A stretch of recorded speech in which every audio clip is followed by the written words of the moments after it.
Alright, friends, boil up a pot, take a seat by the hearth and enjoy a fine brew with the Journeyman Questers. The Journeyman The Questers! Journeyman Questers, everyone! The Journeyman Welcome to the journey! Questers! Ooh, You were oh, honestly pretty reserved there, I thought. that was definitely You a were all more quite reserved considerate thing. of everyone else's streams. That was nice. We've got to do like a garden party thing, like, oh, that wasn't good enough. Try again. No, Pantomime. fucking garden party. I literally I don't know what can't that hear means. you. What the fuck is that? You know, like kids have parties in the garden, And What, then like- scream that isn't good enough. and then yeah, Like in the Solo. entertainer would scream, "That's not loud enough." Nice. just my I middle- love Britain. middle class. It's so good. Upbringing. It's so good and fun here. It's not. There it is. Are we on? Hang on. I'm gonna add this to the game, and then I'm vaping a honey flavoured vape today, so it's effectively mead. everyone hear that? Oh, Yeah. We know what time it is. I can't hear I shit. literally can't hear anything. What are you You need talking about? to, you need to turn your in roll 20. You need to turn your music up. Right. Okay, one sec. Alright, here we go. Oh shit. Oh, sorry. But for everyone at home, they should be able to hear. Oh, now I can hear that. I didn't do anything, but I can hear it now. There we Hang go. on. So, welcome everyone to this exciting installment of the Journeyman Questers live on Twitch for the first time ever. We're all extremely excited to be here and for it to just be all of our cherries being popped on this live day. I don't know who's there. Thanks for joining us. Thanks for watching. We'll post this later. These are our faces for anyone who hadn't seen our faces before. We are unfortunately missing the one and only Aiden If down. you want that, you got to sign up for the OnlyFans. No, down that way. Aiden is just a picture of him voraciously vaping onto his own character. yeah, that way. We have a what a way to kick off this episode as well, right in the middle of a combat. But first, we have a lovely catch-up. I've heard, I have tale of it being extremely long. A catch-up from none other than Rupert, aka our resident known druid, Zook. Would you like, what kind of music would you like in the background for this? Sorrowful, moving to intense Okay. in the latter bit. Let's What, see. Buckle in, Requiem boys. the Requiem for a Dream theme. Yeah. What about this? Too much? Oh no, hang on. I need to add it to the game. This is like a harp. Yeah, that would do. That would suit. Classics. Yeah, perfect. Yeah. Super.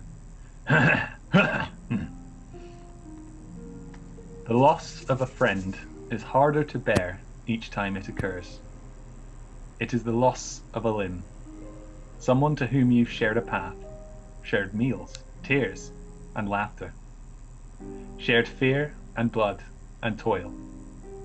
Moments of wondrous splendor and agonizing pain.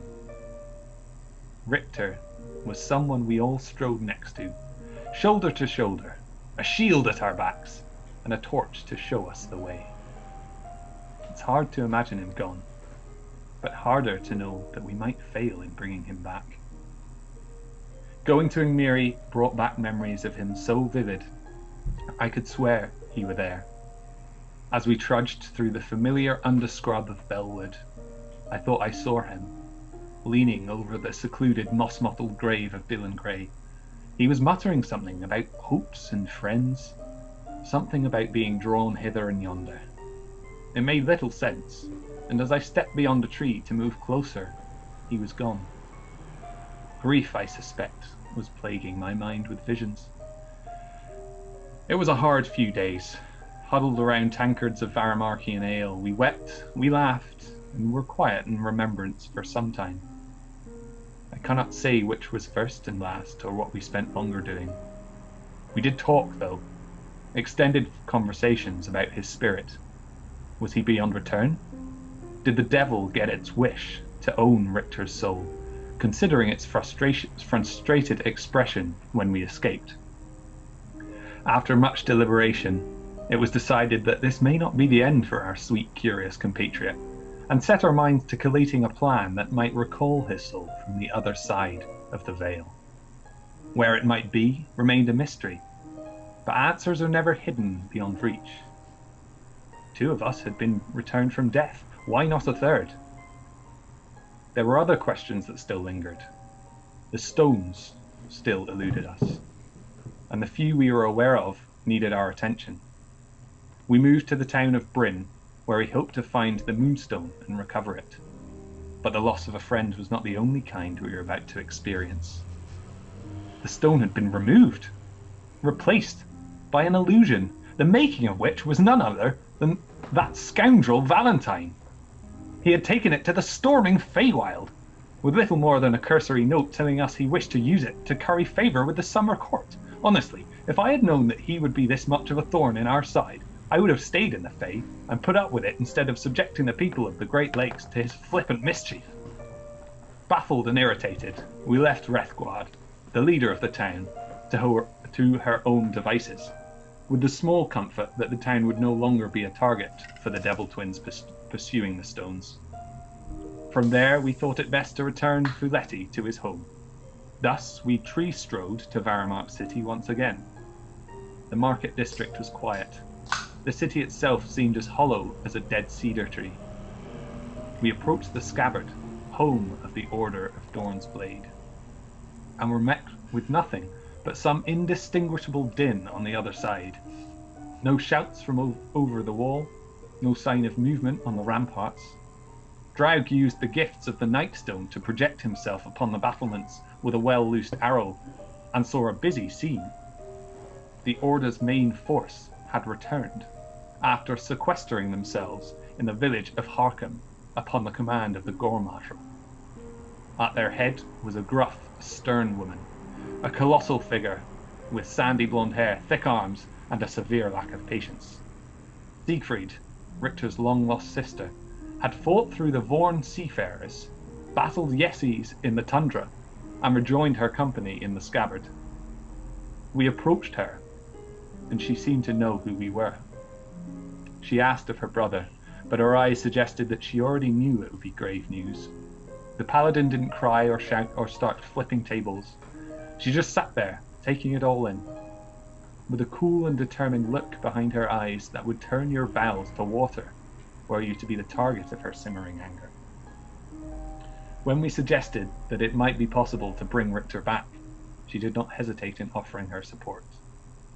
She found us beds within the scabbard to spend the night, and the following morning we set off to the peaks, convinced that some answers might be found in visiting the orc she-mage there, or perhaps a hint at how to recall a soul by studying the blade that held Coffins.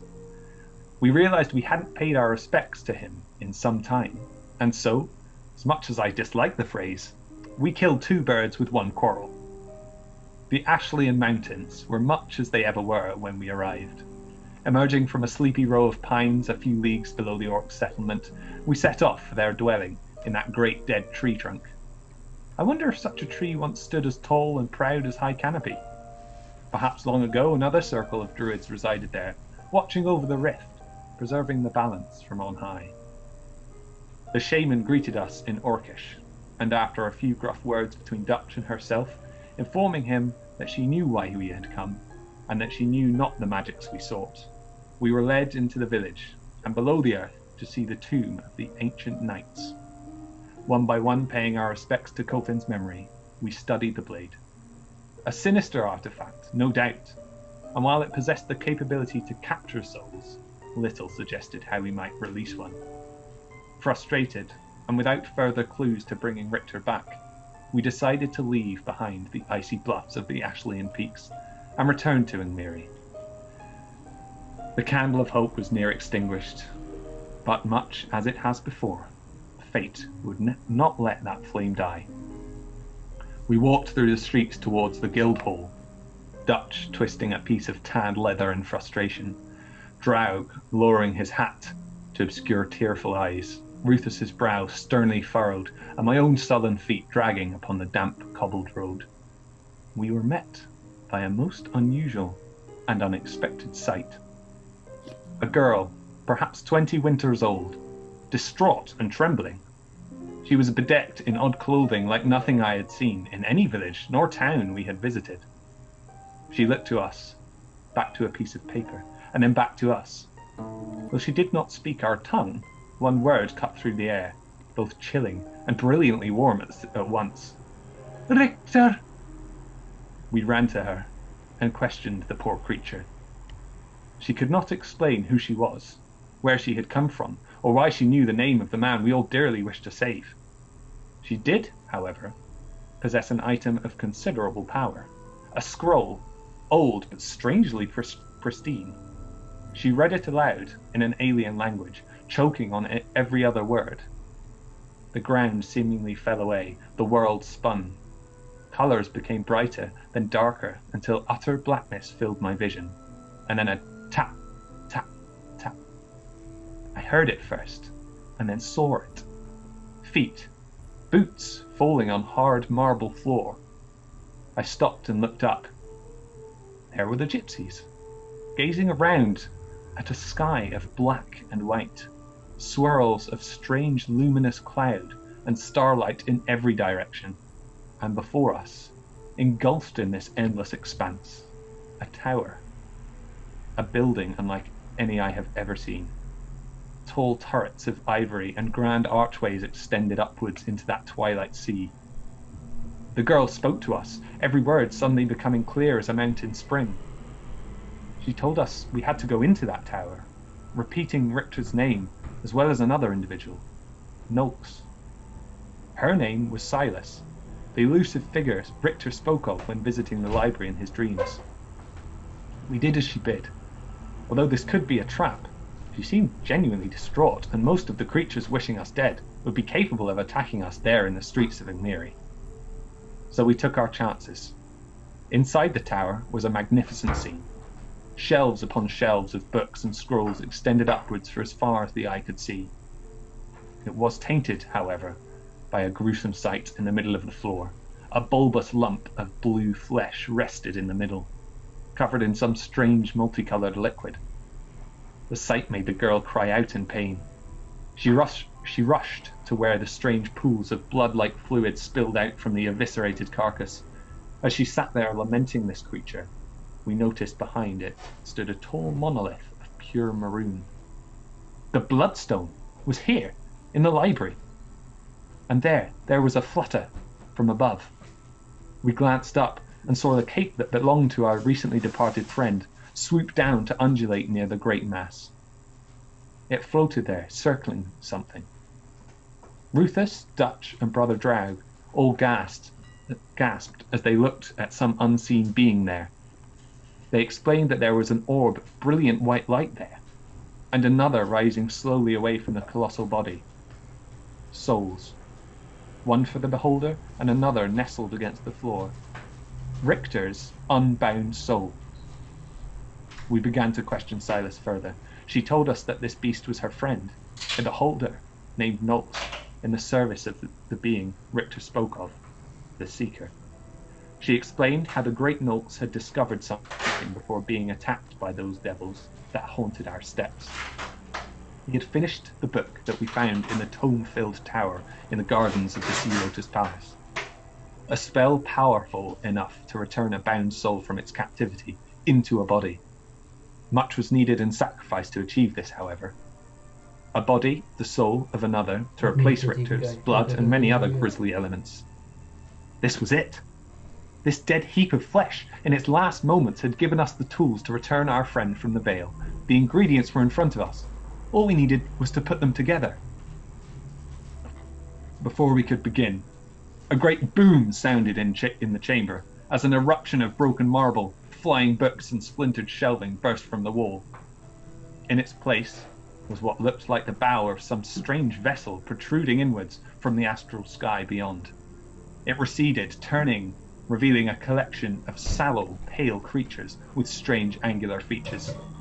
Weapons were brandished, a huge ship-mounted crossbow levelled at us, and a door to the library kicked in by a commanding figure with the same strange visage as the others. Shouts sounded out, echoing around the vast chamber. Here we stand, cornered, but with the promise of hope, to return Richter, Paladin of Dawn's Blade, to the land of the living.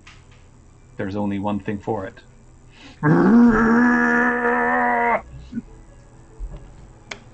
Yeah! So sick.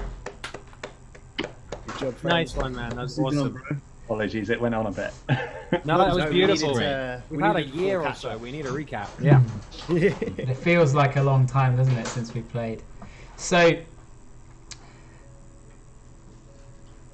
with that, I thought a good way for us to maybe get back into the swing of things again would be to briefly go around the circle, well, beneath me, I should say, and briefly describe your character on the cuff. So we'll start with the person beneath me, Sir Rufus Suncrest himself. That's right. It is I, Sir Rufus Suncrest. Once a human, and now a gnome, brought back to life from the magics of High Canopy itself. A stern individual, gruff, yet fair. A true fighter warrior in the seek of in the something for honor. Damn it! I did so well until the end. Well done. Beautiful. Next up, we have Zook, the druid. Zook, I am a forest gnome of the Aeocene wood, far to the east of where we currently fight. I am a quiet and humble creature, but I am recently anointed the arch druid of air of the Aeocene. I'm bedecked in simple leathers, but I do carry with me the staff of High Canopy, a magical tree-looking staff that is a piece of my home and carries with it great power, but also great responsibility. Donzu. Next, we have Dylan Gray, aka Brother Draug. I'm playing Brother Draug. Brother Draug is a member of the Church of the High Hunt, a group of individuals who are blood hunters. Brother Draug, however, was previously Dylan Gray, brother to Dutch Gray. Brother Draug was slain upon the battle for Ungmiri under the Blood Moon, and thought dead by his companions, was later found revived in his new form as Brother Draug. Thank you. And next we have Dutch Gray, his brother. So, the first thing you see, Dutch Grey is big. And not just like big for a half-orc. He's fucking big. He's covered from fingertip up to his ears in tattoos. He's wearing what were nice leathers, but have seen better days. Ex-member of the Dock Rats, the gang he was in with his brother. Saviour of Agmiri now. Survivor of countless horrific battles. And all-around good guy. And finally, currently playing the sister of his character that is deceased, we have Siegfried Weiss. My name's Sister Siegfried Weiss, a sister paladin in the Baramarkian Order of Dawn's Blade. A paladin of vengeance, amongst other things. A little bit more violent than some other paladins, but it gets the job done, doesn't it? Not evil by any means, but I like killing evil. I was raised in the orphanage of Dawn's Blade, alongside my brother, Richter, another orphan. However, Richter was always a bit runty. Used to have to go off on little jobs, meanwhile I had the rule of the roost. However, in Richter's absence, it seems, he's gone about developing some new powers and interests. And in his absence, I've been off trying to hunt down and kill King Bren. However, after a brief naval expedition and a bit of Yeti Tartar, I'm back. Now in the company of the Gypsies of Fortune, in the hope of locating me recently deceased brother. You will see a large shield on my arm, and in my other hand, a very, very nasty looking spiked morning star. I've got a scarred face, a scarred soul, and I'm hungry for blood. Well done, everyone. So, without further ado,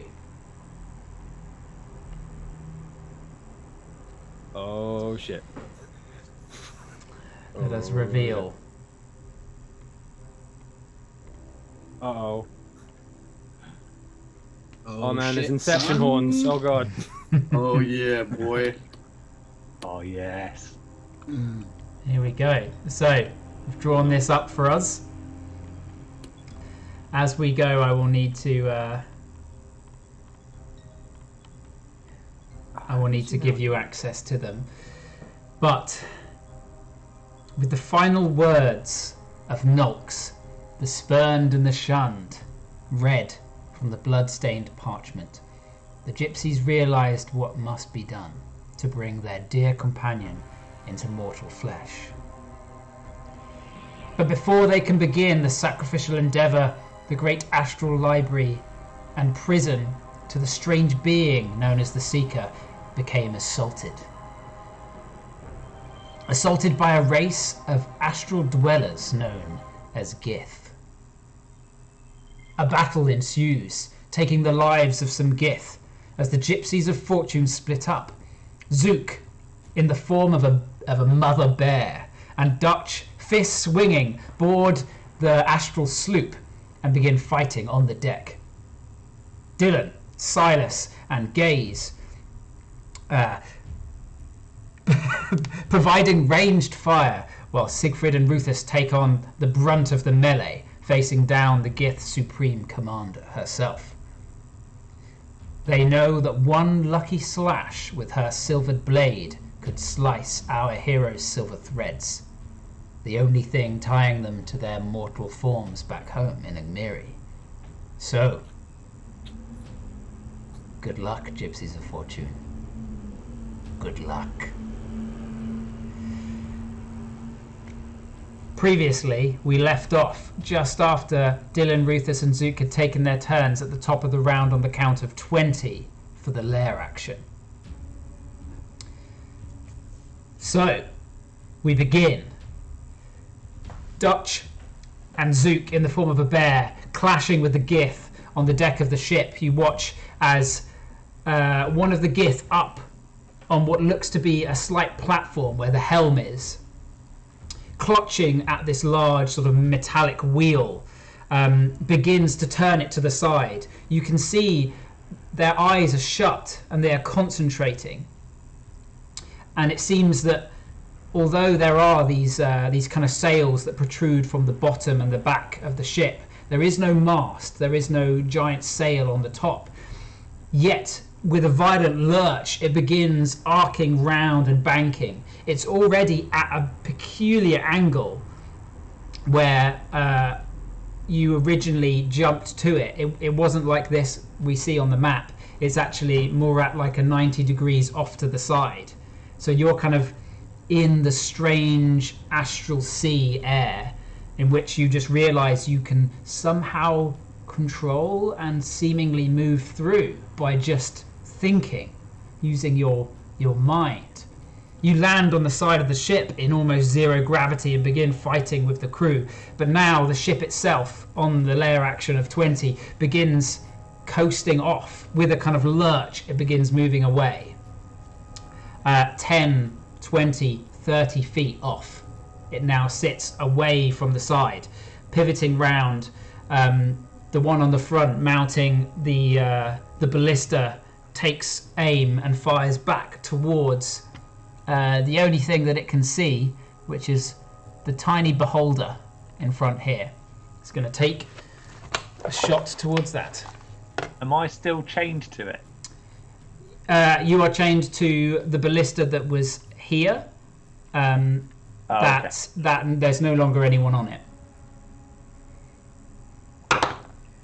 The ballista fires past, and you can see it's like a nasty kind of dark metal singular rod. And you remember as it hit it afterwards, as it stuck through your bare leg, it opened up on the other side to become like a grappling hook. It flies towards Gaze, the tiny child beholder, but Gaze is far too quick for it. Moving out to the side, the grappling ballista itself slams into the corpse of Nox, the big beholder, and without releasing, just kind of slides out, begins to be towed back in slowly. And after that, we move on to Dutch's turn. Dutch, you are currently on the side of the deck. The whole thing's kind of pivoted round, but to you, it almost just seems like the tower itself has moved further away and pivoted. It's hard to gauge like whether you're moving or whether the tower is moving, because it's like space. Everything, there's no frame of reference except like that bit at the end in The Expanse. Yeah. With the asteroid, yeah. It's like the GoPro footage stuck on the sides of like something orbiting the Earth, where it looks like the Earth is moving rather than... Yeah, it's nuts. That's how it feels, and it's stomach lurching. Meta-wise, you can move within the Astral Sea. You can move up to your triple your intelligence score. Oh my god, movement's different. Oh, whoa. That is how you move within the actual Astral Sea. Oh, I've already forgot stuff. There's more stuff that happens in the lair action. Sorry, Dutch. Yes. We'll get to it. As the Gith, seemingly caught off guard by the amount of damage that you as a group put into them, the Supreme Commander kind of stumbling backwards, managing to grab her blade once more off the ground. You watch as the giant sort of sigil, the tapestry, the mosaic, that's kind of embedded in the ground of the Astral Library, begins to flash and spark. And you see something for a brief instant. Anyone that's within the kind of vicinity of here will see almost like kind of mist beginning to form, and then kind of like sound is pushing air about. Something appears behind this Gith. Oh fuck.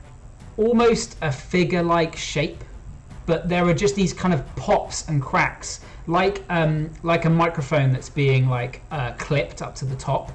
It just begins to kind of, there's this popping noise.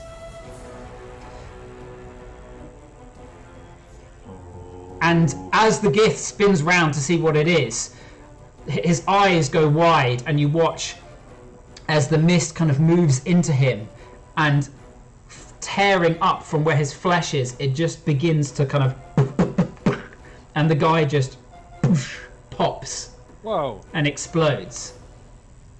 You see what looks to be like the figure of a woman, but it's very hard to tell. It's almost like the negative space that the mist is pushing away leaves the kind of remnants of where a figure was, but the mist vanishes, and you can see suddenly the sigil flashes angrily, and the figure is caught and vanishes away.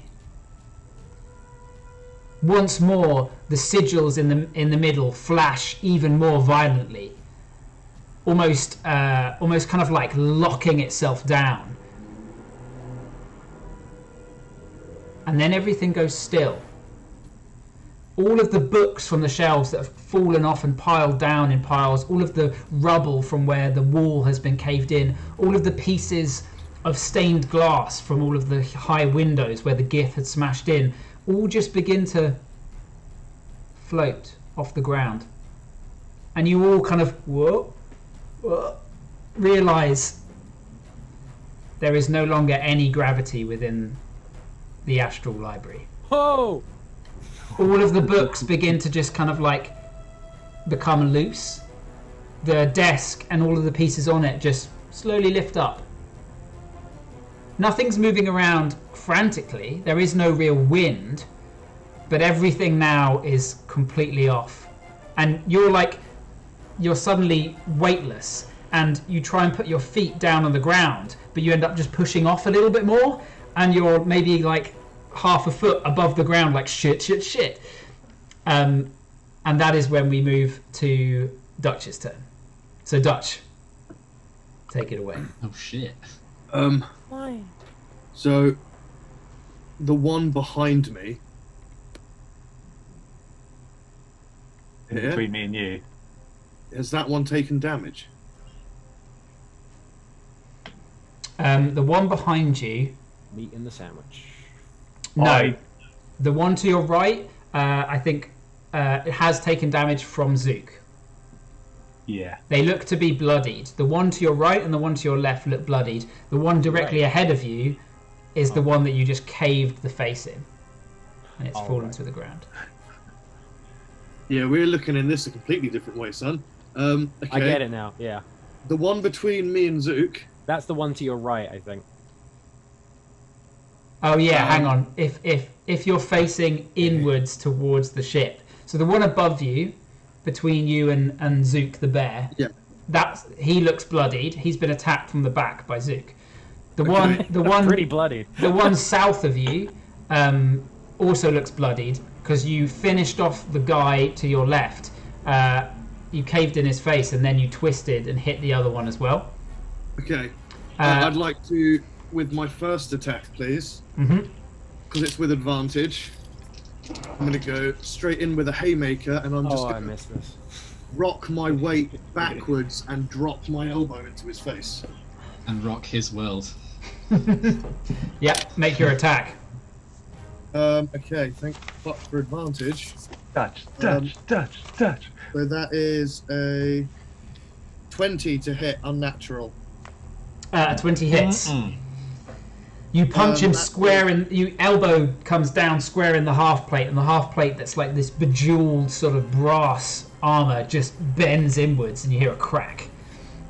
So that was 14 damage there. Okay. He's still standing. So after hearing that sickening crunch, I'm going to throw my weight forwards, punch the person in front of me in the face. In front, between you and... At the base. Between you and Zook, or the other one? Yeah. This one. Oh, the one behind, yeah. So, straight roll. So, 16 to hit, 26 to hit, sorry. Yep, that hits. Okay, then D8 damage. Oh, great. So only 7 damage on that one. Only 7, okay. Using the momentum from the punch, I'm going to spend a moxie point. Go back and elbow that guy again. Yep. And I'm going to haymaker that one because I've got advantage, so it's just a flat roll. It's just a flat roll, yep. Because you're flanking. 18 to hit. And 18 hits. So that is another 14 damage to that one. The elbow comes back, and you don't even see, but you just hear, and actually you feel blood kind of splatter your face, and droplets kind of fly off past you in the low gravity as he just goes limp and begins twisting in the air between you both. Oh, sick. Hey, Encouraged by sending a man to a floaty death, I'm going to throw my whole weight forward now and headbutt this one right in the top of the bridge of the nose. Go for it. So you spent a moxie to do the extra 2 attacks rather than just the one. 15, so 25 to hit. 25 hits. And oh shit, I'm rolling real bad. 8 damage on that one. That wasn't a haymaker that time. That was just straight up. 8 points of damage. Yeah. Oh, he's standing, but he is like rocking back. He has his sword out, but it's like down by his side, and he's trying to like back off. Okay. End of your turn. You moving anywhere? I can't move through him, can I? So.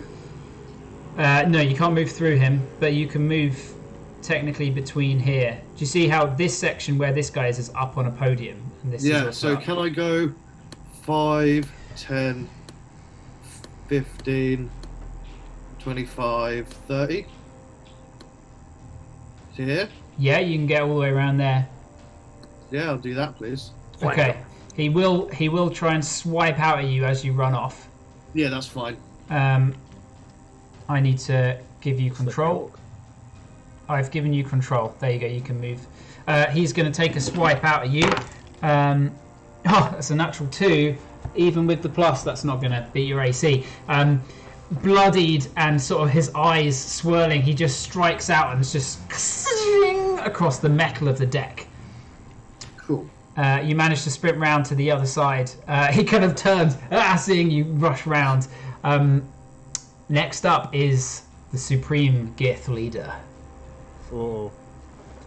As you all kind of begin floating off the ground, Rufus, you kind of float up to kind of her head height. And a grin goes across her face as she just kind of coasts to the right and begins kind of moving around you. Clearly an expert in this low gravity field. The Gith Yankee Supreme Commander is going to unload her multi-attack with her great silvered greatsword on you. There's no advantage, unfortunately, but any crit that she gets, as a reminder for everyone, will immediately sever the silver thread that extends from the small of your back. There's no save. No, it is the risk of the game. It's a 9, so that's plus. It's a plus 12, so that becomes a 21. A 21 to hit. That hits. The first comes down, which is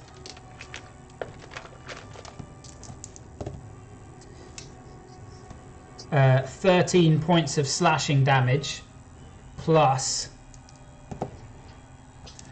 Oh my god, she's. It's a monster. Plus 19 points of psychic damage. Whoa. The second strike comes down towards you. That is a 6 plus 12, which is an 18. No, it doesn't hit. You bring your shield up this time as the giant silvered sword comes whoosh, through the air to your side. You try and dodge, but you're unsure of how it works. You put up your shield and it hits you, and you just kind of begin moving across. You kind of swing this way as she hits you, with the momentum of it. You're just kind of off the ground floating. That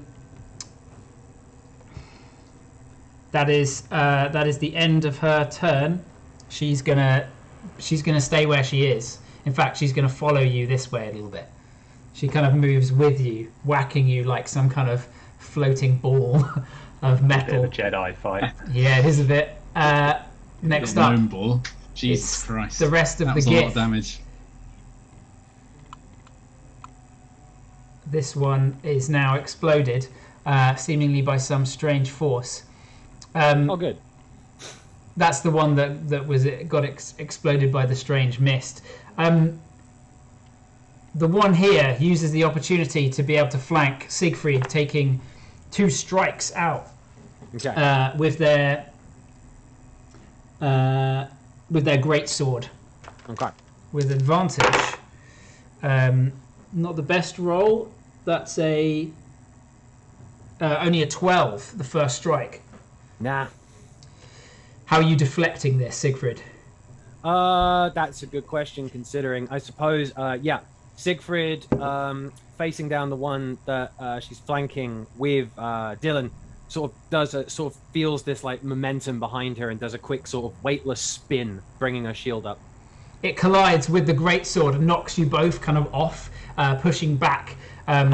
He takes that opportunity using his mind and his superior knowledge of this landscape to kind of maneuver the low gravity for... Oh, yeah, that's much better this time. That's a 21 to hit. Oh, yeah, just hit me. I remember Silas did an aura thing on Richter. I can't remember what it does. Oh, yes, that's right. Silas did. Shielding aura, which... Until the end of the next turn, the Warlock gains resist... Oh, you have resistance to all damage until the end of the Warlock's next turn. Oh, hooray. Ooh. Wait, me? Yes, so you take half of this damage. Great. Yeah, she wanted to put it on Rufus, but Rufus was too far, I remember. When I listened to it. Fault, that's the best victory. So that's going to be... not a dagger, I'm looking at her character sheet. That is going to be 6 plus 6. 10 points of slashing damage plus 9 points of psychic damage. You take half. You're resistant to all damage, so you take half of that. So you take 10. 10, nice. The blows strike you, but there's this sort of like shielding aura, and you can see Silas. One of her hands is up. The Warlock Seeker kind of protecting you with this strange aura around you that kind of looks like how Richter used those geometric kind of pattern sigils around you. As it strikes, they kind of move into your wounds and kind of knit some of them up. I'll give her a nod. This one here is it's a little bit outflanked. This one's going to step to here and strike at Rufus as the commander kind of points towards him.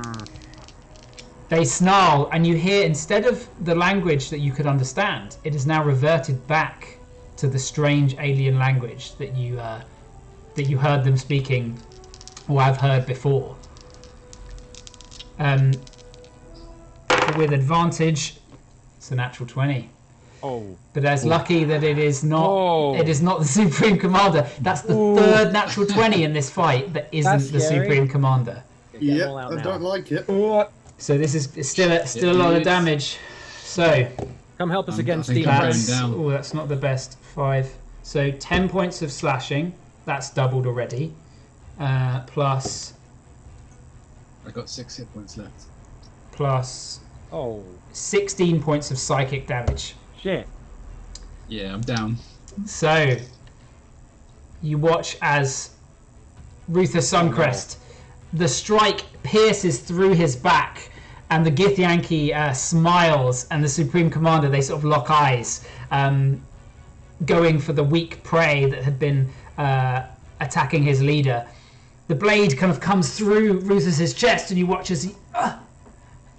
What are your kind of final words potentially at this stage, Rufus?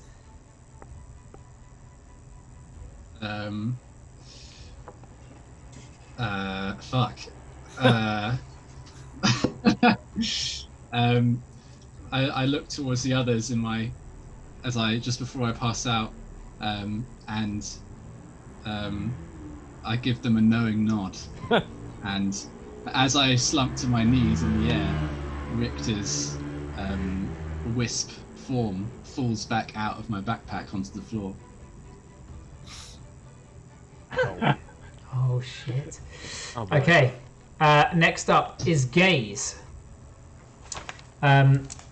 Gaze is going to... Silas sort of points a gaze and shouts something equally in a language you don't understand anymore.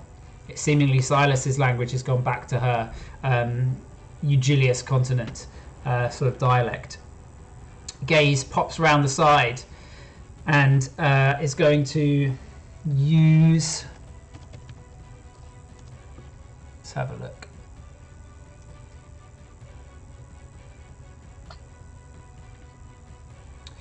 It's going to use a telekinesis ray. All of the eye stalks coalesce and a beam shoots out towards... it's going to move to here and shoot this one here. It needs to make a strength saving throw.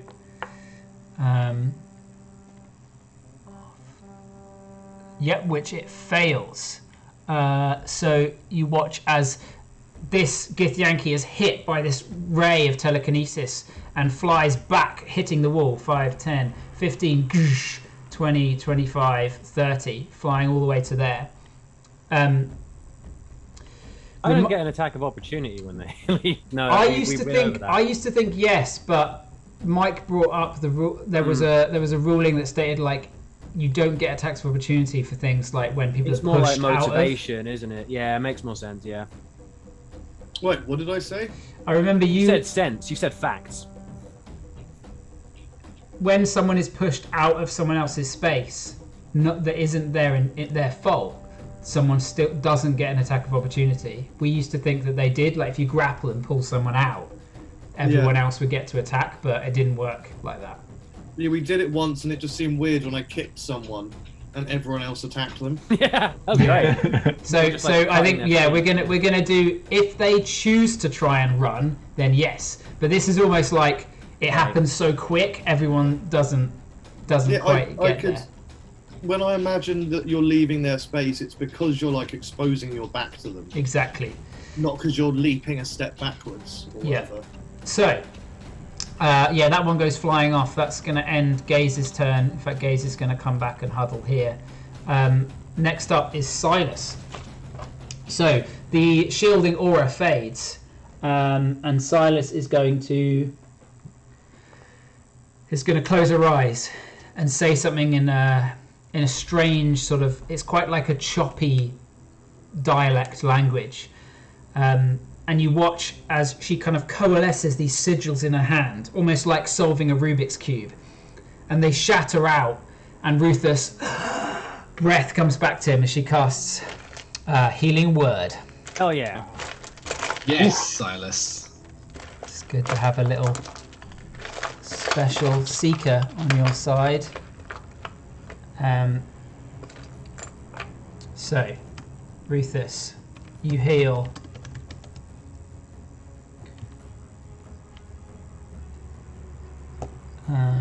you only heal 6 points. Plus another 6 for my sandals. What? Oh yeah, your fucking sandals! Yeah. Oh my god, coming in. Blessed be the tree. Blessed be the sandals. Can we'll just at this point say hi. This is James Gifford's assorted magical items. What's that sexy product you've got there, Tashi? Tell us about it. Well, I'm glad you asked, friend. This is probably one of the best, it is the best, let's face it, the best magical item deck on the market. That's right. Oh my god. That looks like so many modern versatile solutions for dungeoneering. That looks so good. Such things as the Circlet of Twin Minds. I shouldn't show them on stream, but there you go. Also known as the Schizo Circlet.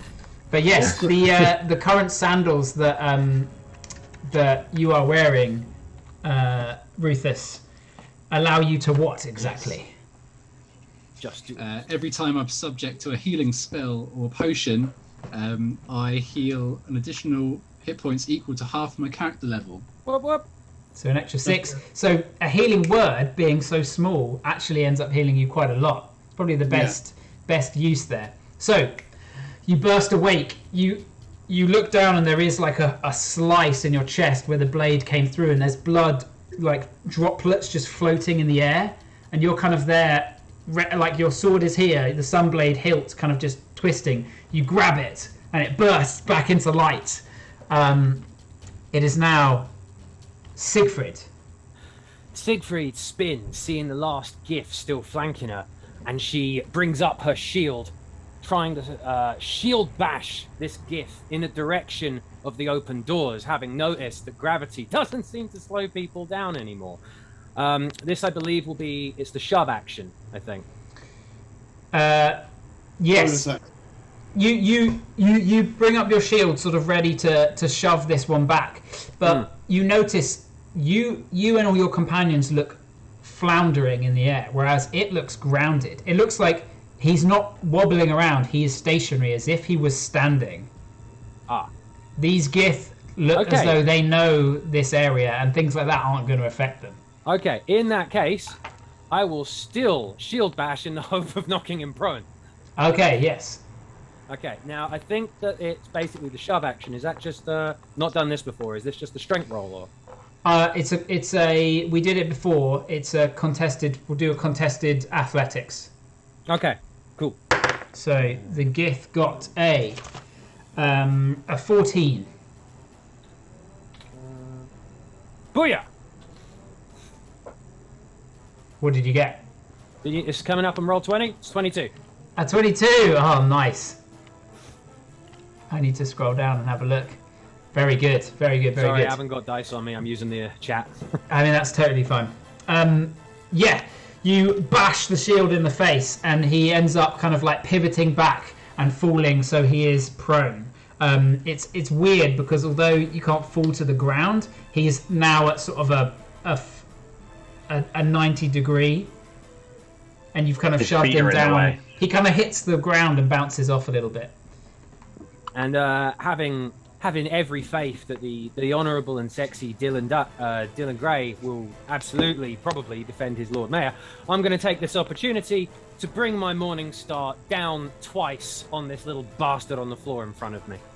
Okay. Yes. Do it. Here we go, lads. Right. So first is a 13. A 13. No, a 13 does not hit. The first one comes this down. This is advantage, isn't it? It is with advantage, yeah, because he's prone. Here we go. Yeah, shit. Sorry. And here we go. 23. Yes. You bring it down and it just collides with his breastplate with a sickening crunch. And plus, that is... Yes, okay. Right, so damage here is, for the first strike, D10 plus 2 is 5 damage. And then, with my... Sorry, bear with me. Sorry. Yeah, what you add to damage is your strength mod, right? Yeah. Okay, so that's actually plus 7 damage. Oh. So that is... Yeah, so add... bear with me. Yeah, I've done it. Fantastic. And also, because of the level of paladin I'm at, I get another 1d8 radiant damage. Very good. Wait, I just rolled 1d9. I didn't mean to do that. Got excited. So he takes another 7. Interesting. Another 7. Holy crap. Nice. Oh, and what's this? That was 19 points of damage. It's a bloody Morning Star, and I've got my second attack ready. So we bring it down again on what is no doubt an outstretched Gith hand begging for mercy. But I'm a vengeance paladin, and we don't really do that, mate. Right. Here we go. 24! That definitely hits. Right, here we go. D10 plus 7 damage. 17 damage. Oh, it was a 10. Holy crap. And 17. Another Yeah. 1d8. Do an 8. Oh, would have been good. 5. 20. Another 23 points. Holy crap. Okay, you... and just blood from the Gith, which isn't like a pure sort of red droplets. It looks to be like a kind of icky, darker color. Spurts out and begins to float in the air around you. It like hits your armor and leaves a kind of mark, but then kind of continues bouncing off with every hit. Oh, I love NASA. He is so close to death. Excellent. Yeah, I think that's everything I plan to do. End of the round. Back to the top of the round. It is Dylan Gray. Dylan Gray / Brother Draug, seeing that Rufus Suncrest, although conscious again, is looking in a bad shape, steadying himself and using this new anti-gravity will kick upwards, grasping his longbow, which you can see has this sort of purplish glow all over it. And reaching behind him, he reaches for a quiver, which is empty, which is strange. But as he reaches back, a strange blackish purple arrow coalesces, and he strings it to his longbow and aims it at Rufus's opponent. Do we have any idea where Draug's animal companion Ook might be? Oh, you know what? Ook. Yes, I didn't put Ook in here, but I will. For now, we'll just use a second gaze, and I'll colour gaze with a little. An owl for everyone listening. With a little green. Yeah, Ook was like back here-ish, so we'll put Ook in this square there. Okay. I will say, Ook will... everyone that you've lifted off the ground, you now have no sight, as you are blind, and your sight relies on your hearing. You now have no idea where anyone is. You can faintly hear the swinging of things, so essentially you will have to guess, and it'll be disadvantage. Okay. So That's never stopped him before. Ook, as my eyes will swoop in this Githyanki leader, giving me advantage to my first attack roll, and I will level my arrow and let loose. So it will become a straight roll. That's very cocked. Booyah! It's a natural one. Oh no! Thrown by this strange anti-gravity, the first obsidian crystalline arrow that coalesces from your umbral quiver just collides with the wall, and you hear it shatter into 1,000 tiny little pieces. I will Does use that a give him a sense of echolocation? it helps marginally. Yeah. Okay. So I've put that dice in dice jail, and Okay. I've got myself a new red one. Yes. So this will be at disadvantage. Off to the gulag. Yes, the second one is, because Ook has already helped you for the one attack. So that will be a 18 to hit. An 18 just hits. That is the Githyanki Supreme Commander's armor class. Lovely. So You hear it collide, and you sense the familiar grunt of it sliding into a creature. satisfying. Okay, so that's a D8 for the longbow. So 4 plus 4d6 for sneak attack. Grab some dice. Yeah, lucky that Rufus is technically up. His sunblade now lit. He is Three threatening the ones there. creature. Oh no. So 10, 13, plus another D4 for my Crimson Rite damage.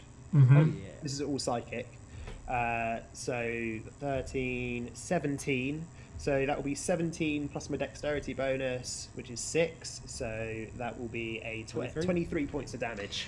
You'd think that Gith, being psionic creatures, would have a resistance to psychic damage, but they don't. They don't. Suck it. 23 points of damage altogether. Yes. The racial advantage. It does nothing. Yeah, you hear it hit and explode. Shocks of crystalline kind of bits flying off and colliding with Rufus's armor, which you can hear kind of pinging. And he will float. Actually, he'll float above and over. I'll do that. Yeah, why not?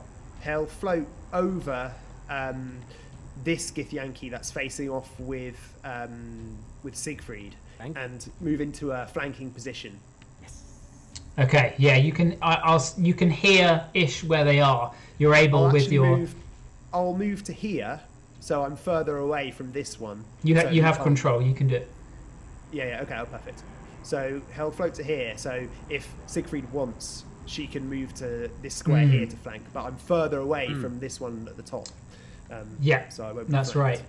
You, as an intelligent, sort of an intelligent person. You're definitely more than average intelligence. 15 intelligence. Yeah, in fact, your character is up on the stream right now. It's on like a repeating sort of thing. Cool. Every 5 minutes. It will change to someone else. So you can move 45 feet with your newfound sort of speed because it's triple your intelligence score, which is 15. Oh, wow. So you can kind of move faster than probably most people. With ease, you pick it up and you begin kind of coasting forwards just with the power of your mind. That ends your turn. At the end of... Obviously harrying this Yes. leader. Before Rufus's turn, at the end of Brother Draug or Dylan's turn, the Githyanki Supreme Commander is going to use a legendary action. God damn it! The Githyanki Supreme Commander smiles and brings up the silvered greatsword Forgot about for an attack. Swipes it down. Yeah. That is a natural 2, which is a 14. Fuck. Oh, thank God. You just bring the sunblade up and parry off the blade to the side as it swings past you. You end up back rolling round and like trying to pivot round to get like a line of sight, like someone kind of stuck in a harness. You know Boris, where Boris stuck in a harness. But now it is your turn, and you begin to right yourself and realize that you can move yourself around with your own mind and intelligence. Okay. Okay, regaining my balance after doing a somersault in the air. I suddenly, out of the corner of my eye, see the glint of a healing potion floating through the air that came from my own backpack as I did a somersault. And with a bonus action, I'm going to grab it and quaff it. Yes! Okay, go for it. It's a bonus action, right? It is for yourself, yeah, and it's an action to feed it to someone else. You uncork it and it immediately begins just kind of coming out, and you're like trying to low gravity drink it. It's a weird sensation, but breathe it. But you manage it. You kind of have to. This is a greater one, so it's 4d4. Oh, good. Shit. So that's a 2 and a 3 plus double 1. So 5, 6, 7 plus 4, Plus 11. Then plus Plus. another 6. 20. 17. No, 17. 17. Very nice. 17 Going points. back up Very to good. 29. He's okay, And folks. after that, coming back to my senses, the leader still in front of me, snarling hideously. I level my gaze at him and raise my sword above me. Nice try, scum. Now it's time for you to meet your fate. And I try and grab him with one hand to steady myself, and then bring the sunblade straight in for right into his chest, which is going to be an 18 plus 12 to Hey! hit. Oh, That Dirty. hits. That God definitely damn. hits. God damn. God damn! No, look, everyone, my dad is calling me. My dad is calling. This is a classic thing. Every time, he honestly never calls me in the evening ever, and it's the day we do D&D. He always calls me. He's seen you on Twitch. That is hilarious. Yeah. Oh my god, I'm gonna send him the Twitch. He's Yeah, I'm looking gonna for his send it to him. Minecraft streamers and he found us instead. Oh, Dad. Okay, sorry. Carry on. You hit. How much damage did you do? Oh no, you did it already. Oh, the No, I night's didn't. falling. I rolled a hit, and I rolled a 1 on a d8, but plus 9, so 10 damage. Okay. On the second hit. No, on the first. That was the first hit. Okay, 10 Um, damage on and the first. I pull the blade out of the part of the body that I struck, and I plunge it in again for a 16 plus 12, a 28. Yep, that definitely hits. Well done. Good God. For an 8 plus 9. Hey-oh. So, whatever that is, 17. 17 damage. Nicely done. 17 points of damage. Damn. Okay, I need to add this up. 7, and I'm going to roll to strike for the third time. Oh yeah, you've got 3 attacks. Fighter. Mayor, so much. Crazy. That's right. Lord Mayor. It's a Spicy. 15 plus 12, Oh, Quimby. so 27 to That hit. hits. Oh my god, this could be it. It's a 7 plus 9, so 16 damage. —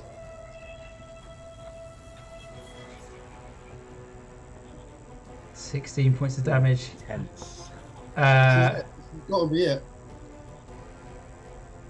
6 points left. 6 points left. He's on 181. Yeah. 165 plus 17. 181. That's right. That's right. Everyone's like, maths! And we haven't done that in ages! Yeah, 165 add 7 is... No, it's 82. But he's got 5 left. He's got 5 Have you got left. anything left, Rufus? Fucking Just to finish it. just kick him in the shin, bro. No. No, that's it. Oh as my death. god! Done. Okay. That's the end of your turn? Yes. Yeah. I was just thinking about moving away, but I don't think Rufus would do that. So I'm staying where I am.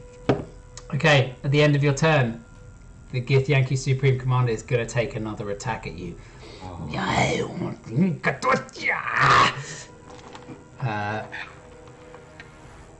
No, it can't. It takes 2 legendary actions to make an attack. He's only got 3. She's only got 3. So she's going to use. Foul language. She's going to use. She's going to use her legendary action to teleport. Bitch. I fucking hate it when people do that in fights, man. Nearly had you. I mean, it's one of M. Bison's better moves. It's true. And Yoshimitsu. Oh, yeah. 1, Who 2. doesn't love a clockwork ninja? Mm-hmm.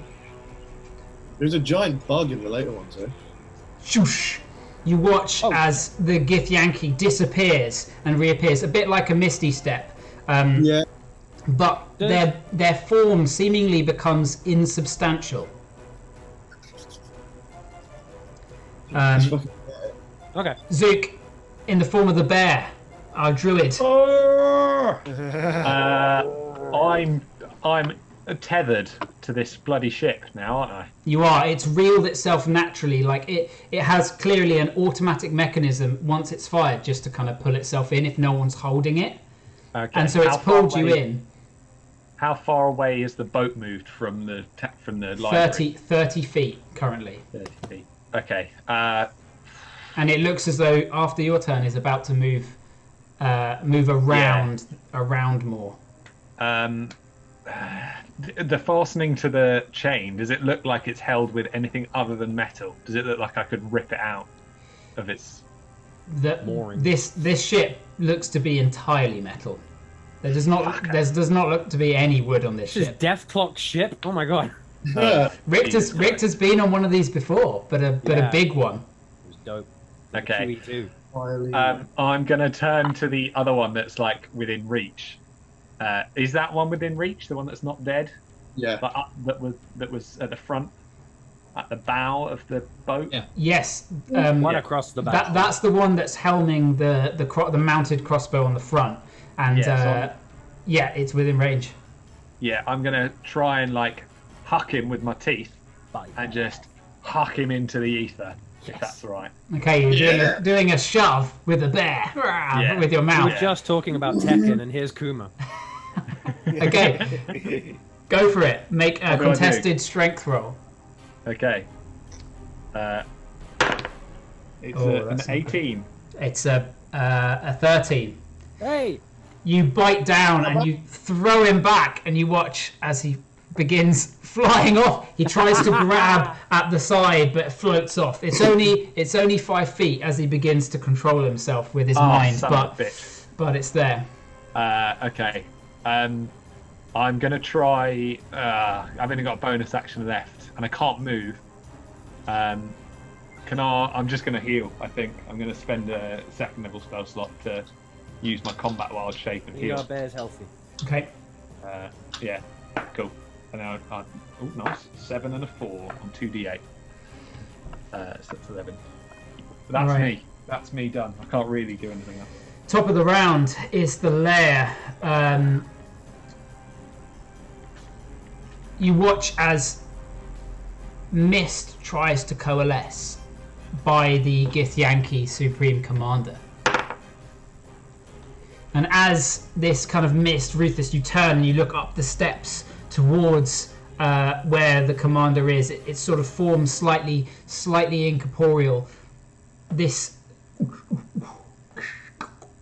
strange sort of noise pushing the kind of mist out the way in the form of a woman stands behind, raising some kind of bladed hand, and then the sigil flashes and the form kind of almost looking like it's been electrified. The form kind of shakes in pain and evaporates. Unfortunately, it didn't work this time. The sloop, the astral sloop, begins coasting round to the side 30 feet. So there's now, from this entrance here, probably about 50 feet off, as it's curling around the back, sort of the top middle back of the ship, of the temple, of the library. Sorry, Dutch, it's your turn. You look up, and above you is like a ceiling, which is the library. As you're kind of whooshing past it, it's like, it's just a bizarre, you know, those crazy bits in that the dude with the cape, the Marvel dude, the wizard, Doctor Strange. You know those crazy bits where it's like folding shit around. Stuff I didn't is watch just... any Doctor Strange because it didn't have the Hulk in it. Well, they. Yes. I don't watch Marvel, so I don't know what any of this means. It is, yeah. Walk till you die. Okay, regardless, you are stationary upon the ship. Okay, so using a big brain move, I would like to first. Can I? Mm-hmm. So the gift that's in front of me up the stairs. Can I try and grapple the wheel?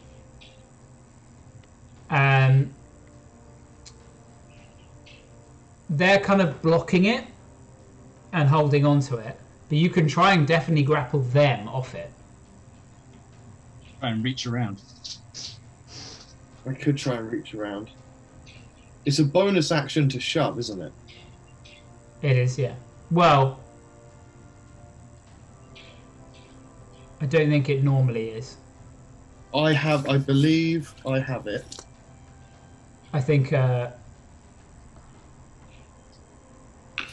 As a I think it's normally an action unless you're wielding the shield in your offhand, because you can do that kind of shield shove that we said we could do. Is your shove, Siegfried? Is that like a trait? Is that not a trait? It's a feat I'm using. Feat, yeah. It's a shield master, which lets you shield bash, which operates as a shove, but it becomes a bonus instead of an action. Otherwise, it's usually an action. But because you're a pugilist, pretty sure you can use a moxie to do it like you would a grapple as a bonus action. Yeah, that's what I was thinking. Yeah. Yeah, it's a moxie to do it for you. Actually, no, wait. I'm going to try and go up the stairs all sneaky-like. Because I'm clever. Okay. I'd like to sneak up behind the Gith, then try and grapple it around its neck with my hands. Do you want to use your action to stealth? Is that an action? It is if you're not a rogue. Okay, then I will run up the stairs screaming bloody murder and grapple him around the neck. Okay, make a contested strength roll. I have advantage on this because I'm raging. You are raging, yes. Sneakiest maelstrom of chaos. I mean, I rolled a 2, but you've got a plus. Yeah, exactly. You just grab him by the shoulders, and the Gith kind of, it's still closing its eyes, and as you grab it, it kind of breaks out of this trance and looks up like wide-eyed towards you. Then I'd like to headbutt him repeatedly in the face with my face. Yeah. Okay, you have him like pinned and grappled, and then you just smash your forehead into him. So I'm going to make 2 attacks. Both of them have advantage because I'm grappling him.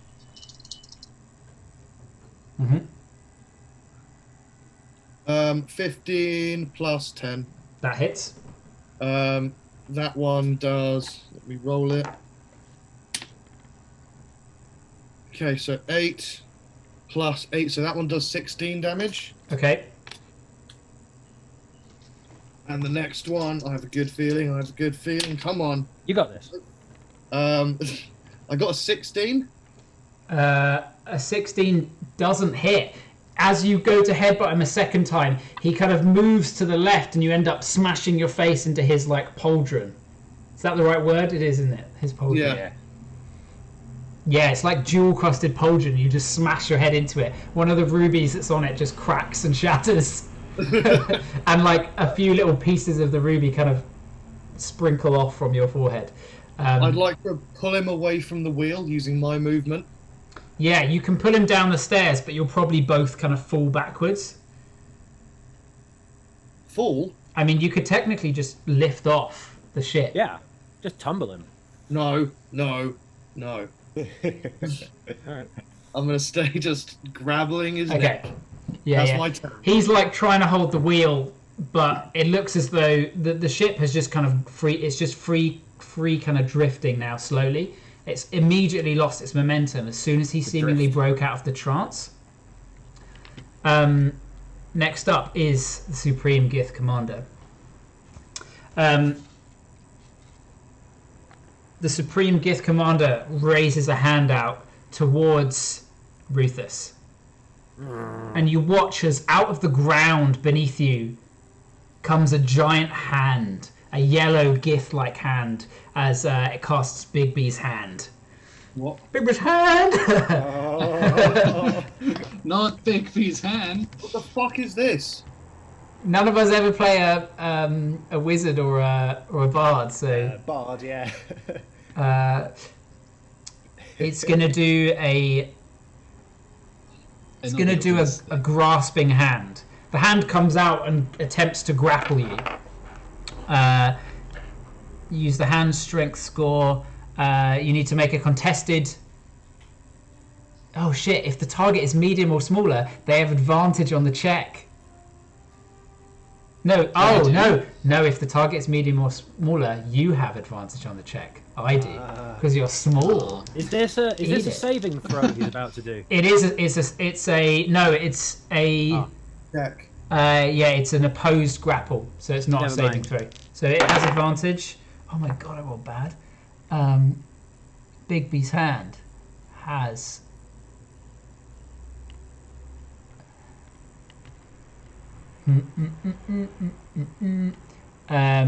Has a strength of 26, which is a +8. But I rolled an 8 even with advantage on 2 and 8, which is a 16. What did you get? Whoa! Oh shit. It's just a strength check. It's athletics or acrobatics, depending on. It's like a grapple. I got a 26. Oh, Hey! fucking hell! Bigby's hand comes out of the ground, and you using your intellect, you pull to the side as it kind of crunches next to you. It was no normal grapple; it would have hurt as well. No Ruthus. No fucking Ruthus. Inch gnome. Know me you. Concentration up to a minute. Okay. Big things come in small packages. What? Big gnome energy. When I cast Bigby's hand, you cast a spell, and as a bonus action on your subsequent turns, you can move up 60 feet and then do an effect. But when I cast it, I imagine it just does it straight away, like a normal thing. Let's have a look. You create a large image.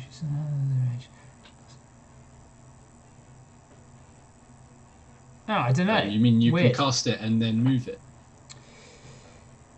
It doesn't actually say. I think I had to use my bonus action to then actually do the thing with it.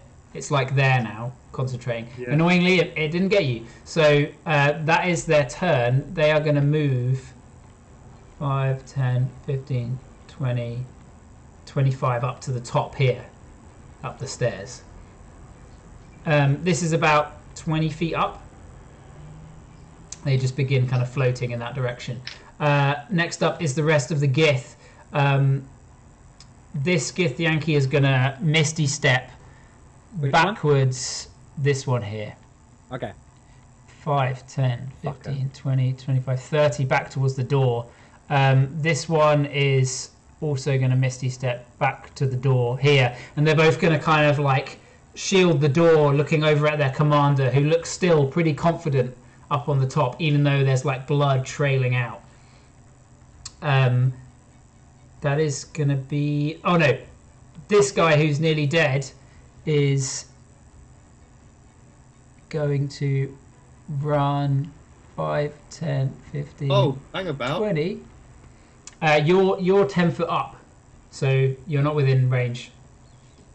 You had to climb the ladder, so you're not... Oh, I thought it was stairs, otherwise I was going to use my whippy chain. It's like a ladder. I mean, you're also grappling and don't have your chain out. This one here floating is going to come back and is going to bring his sword around and take a strike at the bear. Natural 19, so that's already going to hit, I assume. So he does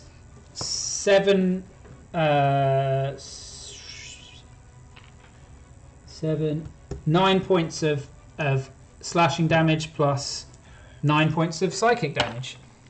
Ouch. The one that you're grappling, he is going to, using his bonus action, draw his blade, turning around from the helm and strike at you while you're grappling him. That is a 8 to hit you. He misses. His clumsy greatsword is just flailing about as you're like headbutting him in the back of the head. Gaze's turn. Gaze is going to step to here, and Gaze is going to cast again. Use his telekinetic ray on one of them by the door. He does a strength save. Yep, he fails again. They're rolling so bad on this. The one on the left, you watch, just flies off that way. I'll put him like this. He flies off 30 feet out, tumbling backwards. Silas is gonna Eldritch Blast the Supreme Gith Commander. Fuck yeah. First Eldritch Blast. Oh, it's a 7. It's not great. No, the first one, it hits the side of the Gith, but it kind of ricochets off. The second is better, but it's still not good. Her plus isn't great. It's only +4, which is a 16, which also misses, collides with the side. She is going to use a bonus action.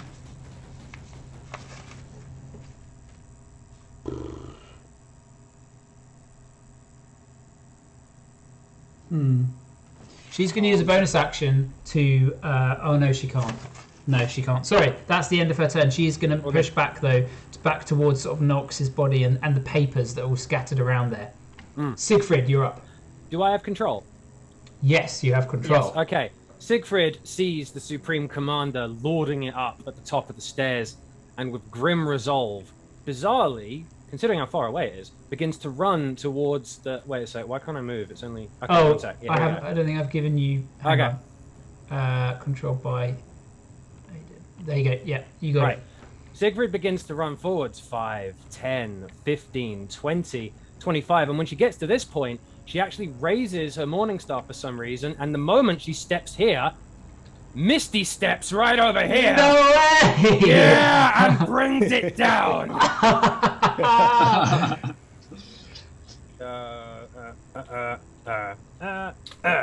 20. A 20 to hit. Hits. Ready to hit? Let's just fucking do it then. Okay. Plus fucking... shit. He's got 6 left, right? Here we go. Sorry. Here we go. Yeah. As a reaction, the Supreme Gift Commander is going to parry this, Okay. which adds We got 5. another. Which adds 5 to the AC, so it's going to miss. Okay. Let's do the next one. Here we go. Yeah, only does it for that one attack, so can't do it this time. Oh no! Oh. What was it? Oh What did no! you get? A 1, a natural 1. You bring it This is down, gonna and be the so gift good. just parries it to the side. I'm too angry to hit her. I'm too furious. Got her locked there though now. Yeah, if she gets a crit, I'm fucking dead. Oh shit! Oh shit! Yeah!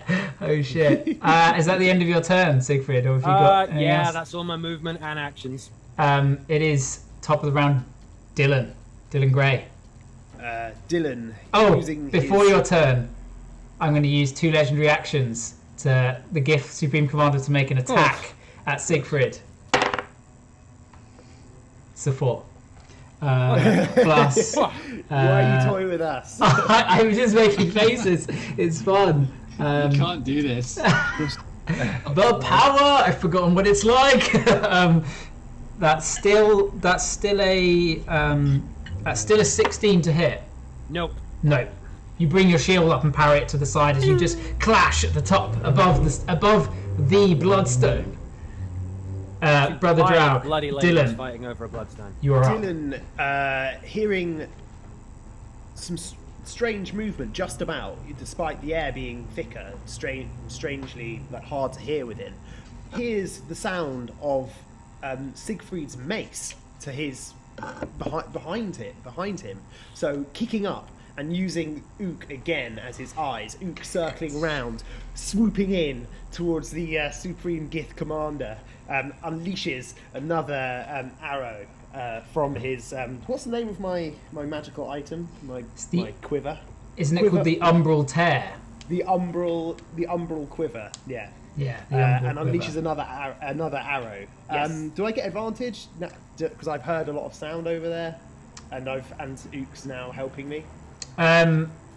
You've heard a lot of it's still sound, disadvantage. but it's unusual to you. So it's a straight roll. That's right. So 17 for the first shot. It's 18 is the AC. It's fine. It was a test shot. Unleashing Oh, it another was a arrow tracer. for a 23. Yes. Is that with this though? Yes. The second one.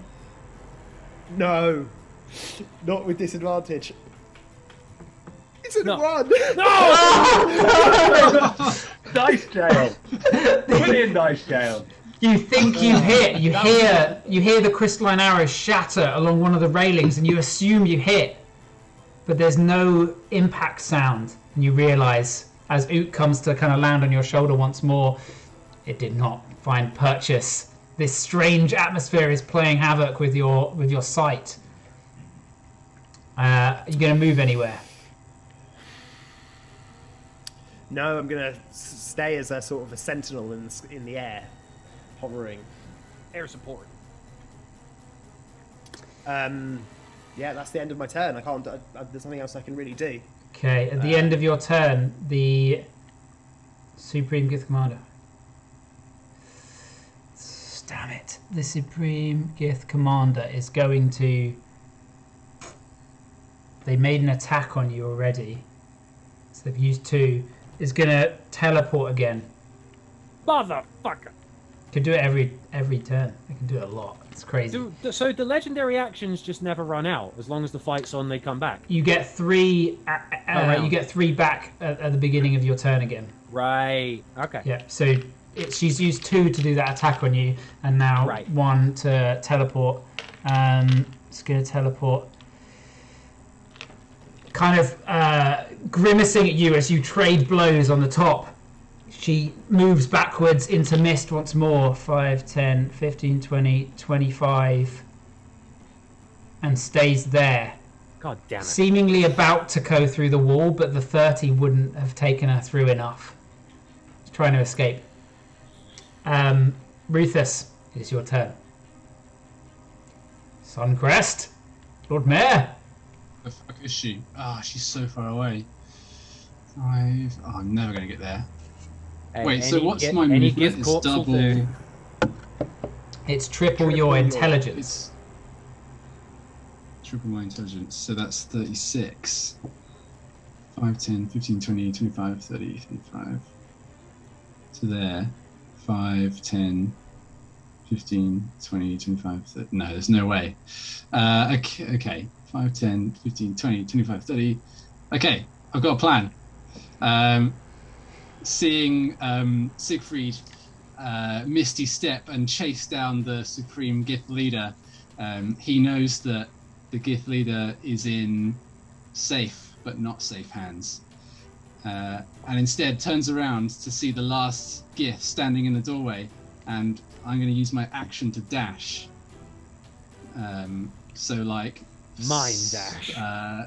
So like 70 feet altogether. Holy shit. Fuck me. So it should take me right up to, well, let's see, 5, 10, 15, 20, 25, 30, 35 to there. And the rest will easily get me to here. And I get to this point, and lower my head, and I charge as fast as I can. Yes! Through the air. Bull rush. Using my charger feat, which I haven't used for a very long time. Charge straight into this boy, and one Githy boy. smash the shit out of him. So I can either +5 bonus to the attack damage, or push the target up to 10 feet away. So, I mean, if I push him, he's not going to die, right? So I'll just attack him. Okay. Cool. So this is +5 to it. Okay. I see you lining up, Dylan. It's a I see 2. you lining up. It's a 2. Plus 12 is Oh. 14. 14. +5 is a 19. That Holy hits! shit. Yeah, with the 2. Holy You shit. slash down, but the charge, you just kind of, you don't even attack, you just charge in with the sunblade lit, and it just goes through him. And I rolled a 7 +9, so 16 damage. 16 points of damage. Everyone coughs out blood as you retract the sunblade from him, but he's not down. This guy hadn't really taken much damage yet. End of your turn. Zook, Yeah. it is your turn. Okay, seeing the boat get further and further away, Zook starts to looks down at his leg and it's pinned, and he goes, "Rr, rr," and he kind of recedes back into Zook. He's like, ah, cries out in pain. He's like, Dutch, we're getting too far away. Deal with them. You look down, Zook, and the grappling hook is through your leg still. Yeah, he's like, oh, holds back, throwing up, and then goes, looks into the air, and goes, oh, we need to get back. And then out of the miniature tree canopy of the staff, like hundreds of tiny little birds just flutter out and start swirling in a vortex. This is always and a sudden huge gust of wind blows back towards the library, and I cast control winds with strong gales blowing the whole ship back towards the library. Interesting.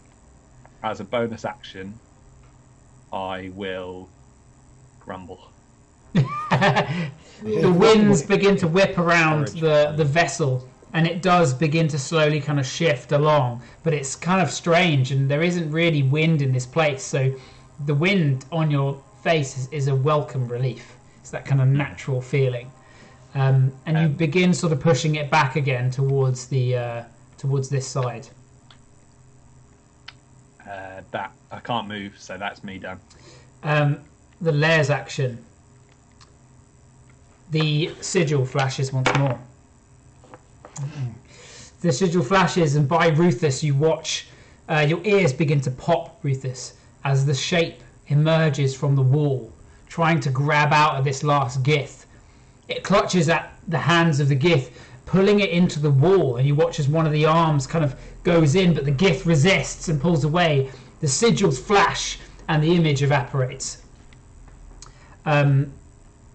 The the ship. No one's moving it.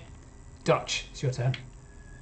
Okay, so now that there's only the one in front of me, are his hands still on the wheel? No, he's drawn his sword and he's now facing you. Okay, what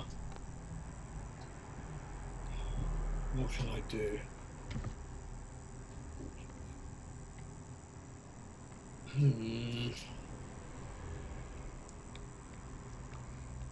The winds are whipping around you, and the Gith vessel is slowly making its way back again. Yeah. But you can see the now gnome form of Zook. In fact, I can swap you out now, Zook. You're back down here. You're sort of in whichever one you want to be in, actually, from there. You can drop down to there. Body. What are you doing, Dutch? I'm going to make... Shit. I'm grappled, so I'm going to do 2 attacks against him first. Both of these have advantage. Mm-hmm. I'm going to... Just because I'm rolling attacks with advantage, I'm going to put the camera on my dice quickly.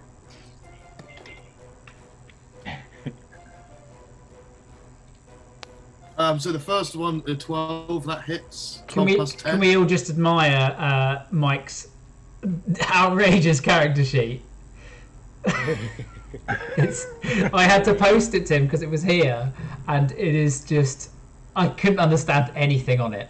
I couldn't understand anything. So long as Mike understands. Yeah. We got quite a lot of people watching. Shout out all the people watching. Hello. Another TV Hey. viewer. Hey guys, Commander thanks for tuning Root. That sounds like that's probably Gabe's. Miss Lenity. How many people are there? Saddest Kitty. There's like... I don't know. It doesn't really tell me. I can just see them when I click on it. But there's more than 5 when I click on it. There's way more. Oh, shit. Young Stego's there. That's Nice. That's got to be Rolo. No, it's Martin. No, Is it Martin? Martin? Yes, Martin. Yeah, it's my cousin. Big up, Martin. Thanks for tuning in. Shut up, Martin. Okay, what'd you get, Dutch? 22, that hits for the That first does one. it. Mm-hmm. Second one hits with a 28. Mm-hmm. Both of those do max damage. Oh, So, haymakers. 16, 32. Straight rolls then, because the haymakers. No, they weren't then. Yeah, Yeah. shit, my bad. I forgot, Exactly. sorry. Mike, Nearly got again. past me there. Nearly got past So me. the first one does 15 damage, not 16. Okay, yeah, he's on 1 hit point. And the next one does another 9 damage. It's enough. How do you finish this guy off? What are you doing?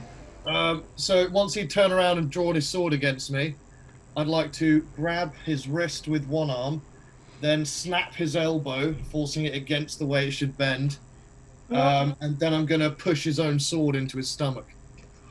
Snap the elbow, bring it round, and you just shove him up, and he kind of begins to drift off slowly in the low gravity. End of your turn. You moving anywhere? Yeah, I'd like to move The ship is yours. where he was, and then just grab the steering wheel. Okay, you grab it. It is. Oh, it's the Supreme Gith Commander's turn. You Back watch. here, you cow. How is this guy alive still? You watch as the Supreme Gith Commander vanishes from view.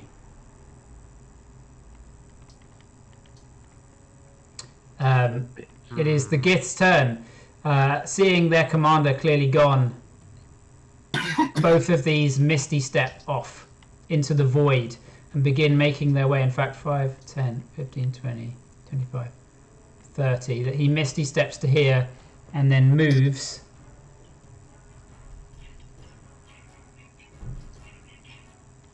Moves right round.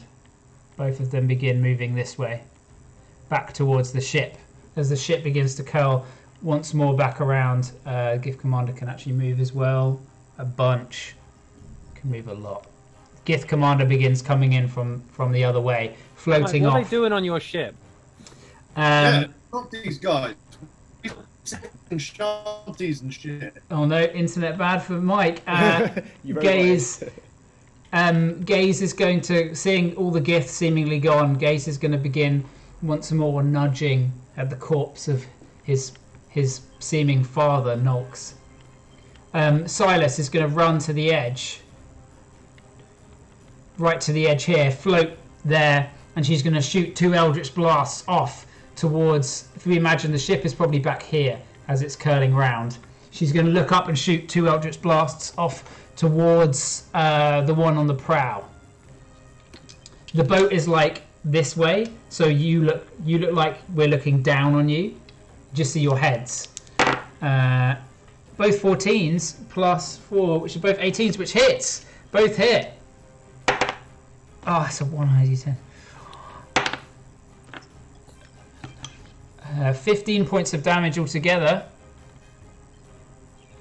So that guy, it's not points. He's pretty bloodied. That's the end of their turn. Siegfried, you're left, swiping at the air as you watch the Gith commander recede back through the wall away from you. Right. Okay. There is no one in any range of me. Yeah, I guess I'm gonna... Yeah, I suppose I'll just vault harmlessly over this railing and just start sort of floating towards the entrance and get as far as I can, I guess. Yeah. I think that's 40... I think intelligence, 12, so that's what, 40... No, 36. Yeah, so you can get to like here. Okay, we do that. Gah! And yeah, I'm there. Okay. And that's yeah. Brother Draug, Dylan. So considering that I am blind, but I have blind sense, but we're now in this sort of anti-gravity area. Yeah, like, you're used to hearing the footsteps and everything like that, and the moment you're getting used to just going on like the clashes. Would I be able to like sort of know where where the ship has broken, where the ship broke through? Would I know where that direction is? Would I be able to head in that direction? You can definitely head in that direction, but beyond that, there is nothing. Like there's no sound at all. There's like minor sound maybe out there somewhere, but it's very hard to tell. Okay, I'd like to make my way to here, and Ook will follow, and sort of with my telepathic link to Ook, he'll be able to sort of give me a vague idea of which direction, if I can just like do a couple of pot shots off to any last remaining Gith. Okay. If that's possible. But obviously if you just... Yeah, no, you can run to the edge. Ook, using your telepathic link, you take these shots off. They obviously will be to a disadvantage, but you're just sort of aiming in the vague direction. Okay, no problem. Let's see what we get. Oh, that's a natural one. Oh. Second shot. Ooh, that's not too bad actually. 25. Oh. You hear the familiar crunch as the crystalline arrow collides with this one here on the prow. Okay, so that's going to do not a terrible roll. So 15 points of damage. That is exactly what you needed to kill him. Oh. There's a crunch and then a sort of gurgle, and he begins spinning in the air. Ruthus, you watch as both Githyanki disappear from you and begin kind of coasting out away, seemingly retreating from the Astral Library. The battle, at this point, seemingly won, or turning in your favour. Seemingly. Assuming that they're fleeing in terror, I turn back around and just head towards the others. So I should get to here. The little orb is still floating there, sort of near where your backpack was. Okay. I'll go there then instead. Yeah. I'll go to collect that. Do not let Cinder eat that. Okay. I'm sure it's flammable. Zook, it's your turn. Okay, shit. Oh, you're not a bear anymore. What's that body? Okay. So, I'm gonna looking around, seeing that the Gith are coming from either side. Zook panics and suddenly remembers that there was something in the spell that required a body or a living creature to return Richter, and so he thinks we need one of these. Untang! And he bashes his staff against the floor, and black tendrils of wisps kind of whip out from the floor and dart to this Gith's face. Oh, shit. The one across here, that Gith. The one on port side. That Gith, and that Gith. I'm casting Hold Person at 4th level. Oh, so they all have to make a wisdom saving throw. So just one, those 2, 2, 3. sorry, or also this one? All 3. All 3. That okay. one, yeah. The one closest to you gets an 8. Nope, fails. The one in between gets a 7, and the other one gets a 17. Fails. All 3 fail. They are all suddenly stationary and are locked. The momentum that they were using with their minds to move through this astral sea, it locks them, and then they just kind of begin to slowly kind of rotate on the spot. Like you're holding them there, but they're still kind of twisting. I'm going to turn to Dutch and Dutch, kill the captain. Drogue, we need to get one of these quickly. Silas, help. And that'll be my turn. Okay, top of the round is the lair. All is quiet. Dutch, it's your turn. Well. Okay, now that I'm holding the steering wheel, I'm going to close my eyes and try and do what the gift did. And after already propelling myself through the ether by thought and presence of mind, I'm going to try and do the same with the ship and park it gently in the hole. Okay, make me an intelligence check, but with advantage, because your explanation was dead on. One went on the floor. He's Re-rolling. Oh, you're re-rolling it. Okay, all right. The high was a 14 anyway, so 14 plus nothing. You close your eyes and you begin to try and meditate, but your rage is up. And although the rage is this peace, it is currently blocking you from being able to seemingly get that clearance of mind. But you know it's there, and you know it's it could be, but currently you've got gore on you. There's corpses flying around, and it's not the most relaxing environment. This is the most relaxing environment. Yeah. It is the Supreme Gith Commander's turn. Seeing kill hot beats to kill Gith too. Seeing the rest of her company clearly locked and the ship taken by these 2 green passengers, you watch as the Gith fades into mist 30 feet away and begins coasting off another 70 feet in this sort of direction, and leaves. The rest of the Gith, they are held. However, they can make a save at the end of their turn. Yep. Closest one, 15. Next one, Nope. 7. Next one, 18. 18 is the DC, so that one. Okay, so the one at the back manages to break free, seeing the Gith commander disappearing into the Astral Sea and the swirly cosmic mists. This one too, misty steps away, and then moves.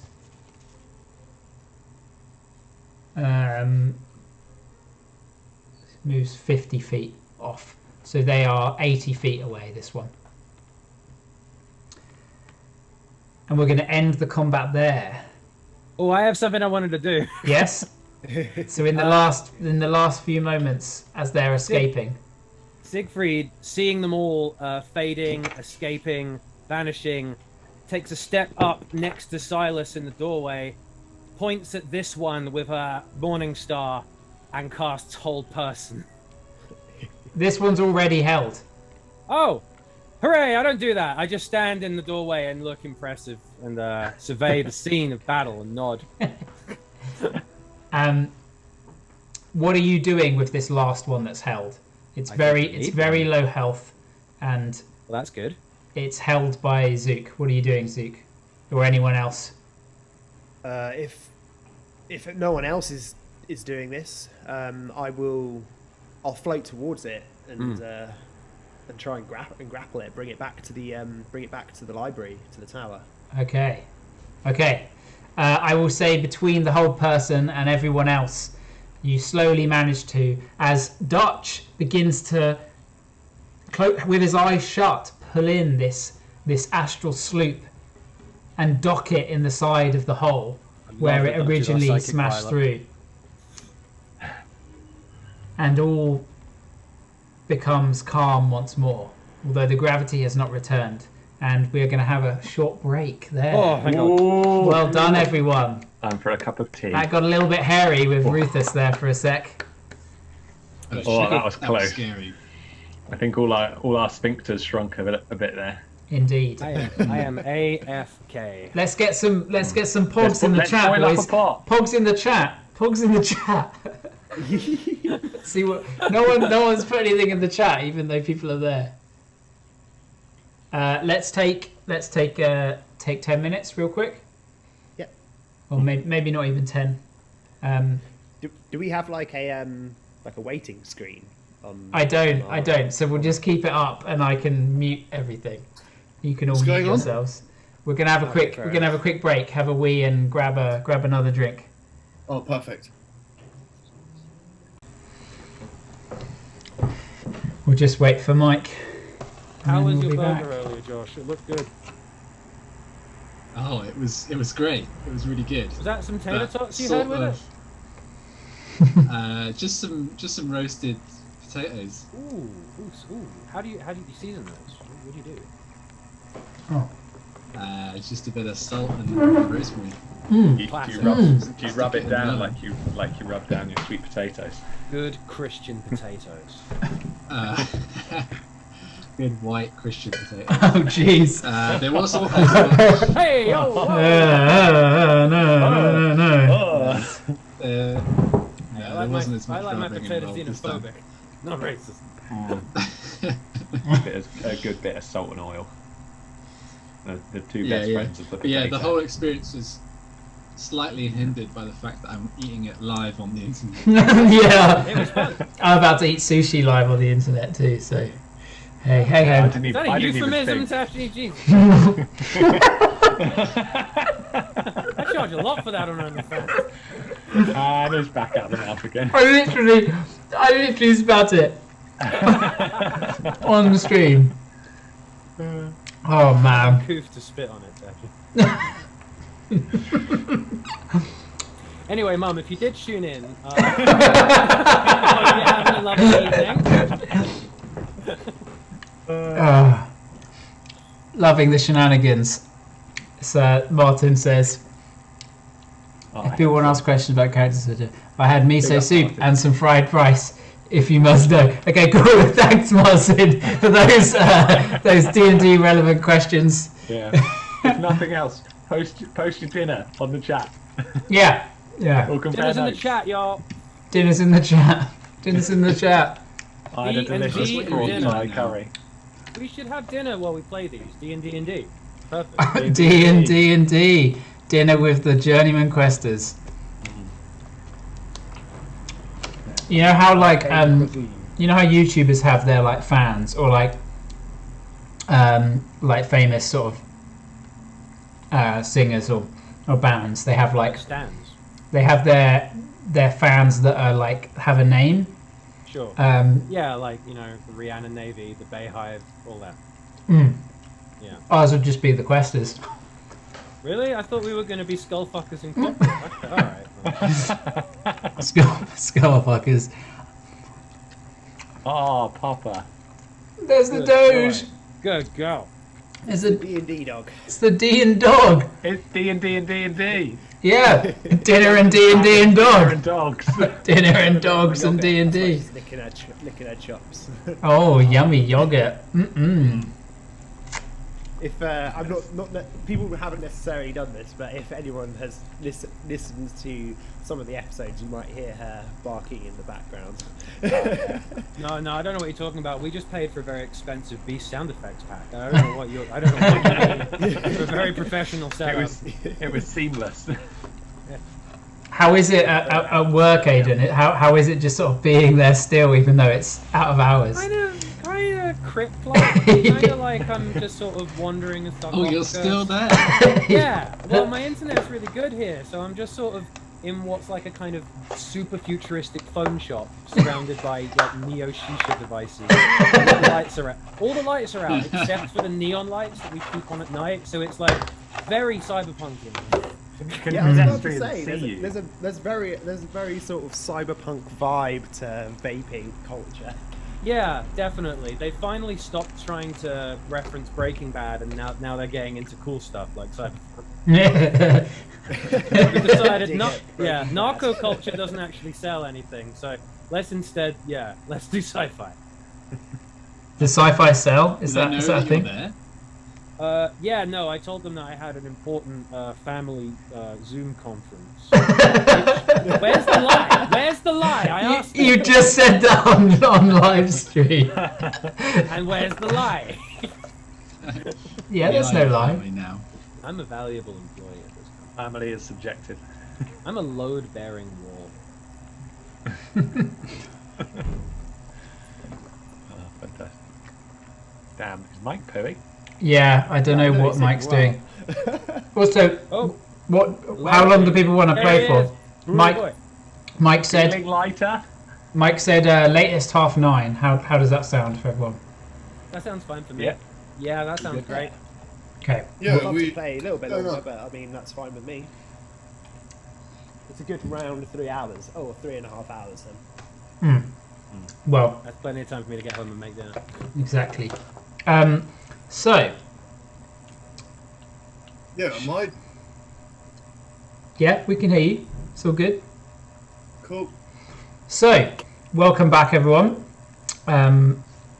Let's continue where we left off. What are we drinking? I've had some beer, now I'm on the apple and ginger juice. To avoid copyright infringement, I'm drinking something called Bronenberg 6146. It's from Check Yourself Before You Wreck Yourself. Very good. Anyone else? Yeah, let's go around, shall we? Rupert, what are you drinking? Just a fine stonky peppermint tea. Very nice. Herbal. Peppermint tea. Good for the digestion. Druid. Yeah, I need it. I wolfed down my Thai curry. Oh, that'll come out with no problem. You don't need help with digesting that. Spicy peanuts, oh boy. Like rusty water. Oh, Rupert. On the subject of what we're drinking. Yeah. Right, okay. All right. Moving on. Welcome back, everyone. You find yourself within the Astral Sea, in the Astral Library, this strange place of Richter's dreams. You've only heard of it through what he told you of his memories, his dreams, his nightmares that he had of this strange place. And now being here, it feels like you're in someone else's dream or nightmare. And as you begin to drag this this bleeding gith down into the central atrium of the library itself, and Dutch pulls in this astral sloop, you all begin to gather once more around the remnants of Nolks, the spurned and the shunned, the beholder, lying dead in the centre of the Astral Library, his many lacerations across his body due to his battle that he had with the devil, naught but perhaps hours before. And with that, we pick up. What do you want to do, Gypsies?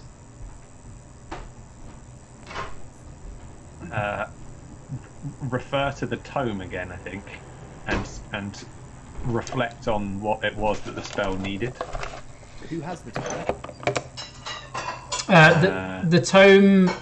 It was either Zook or you, Dylan, who picked it up as you were the two studying it to begin with. Dylan managed to piece together a bit more than I did through intelligence.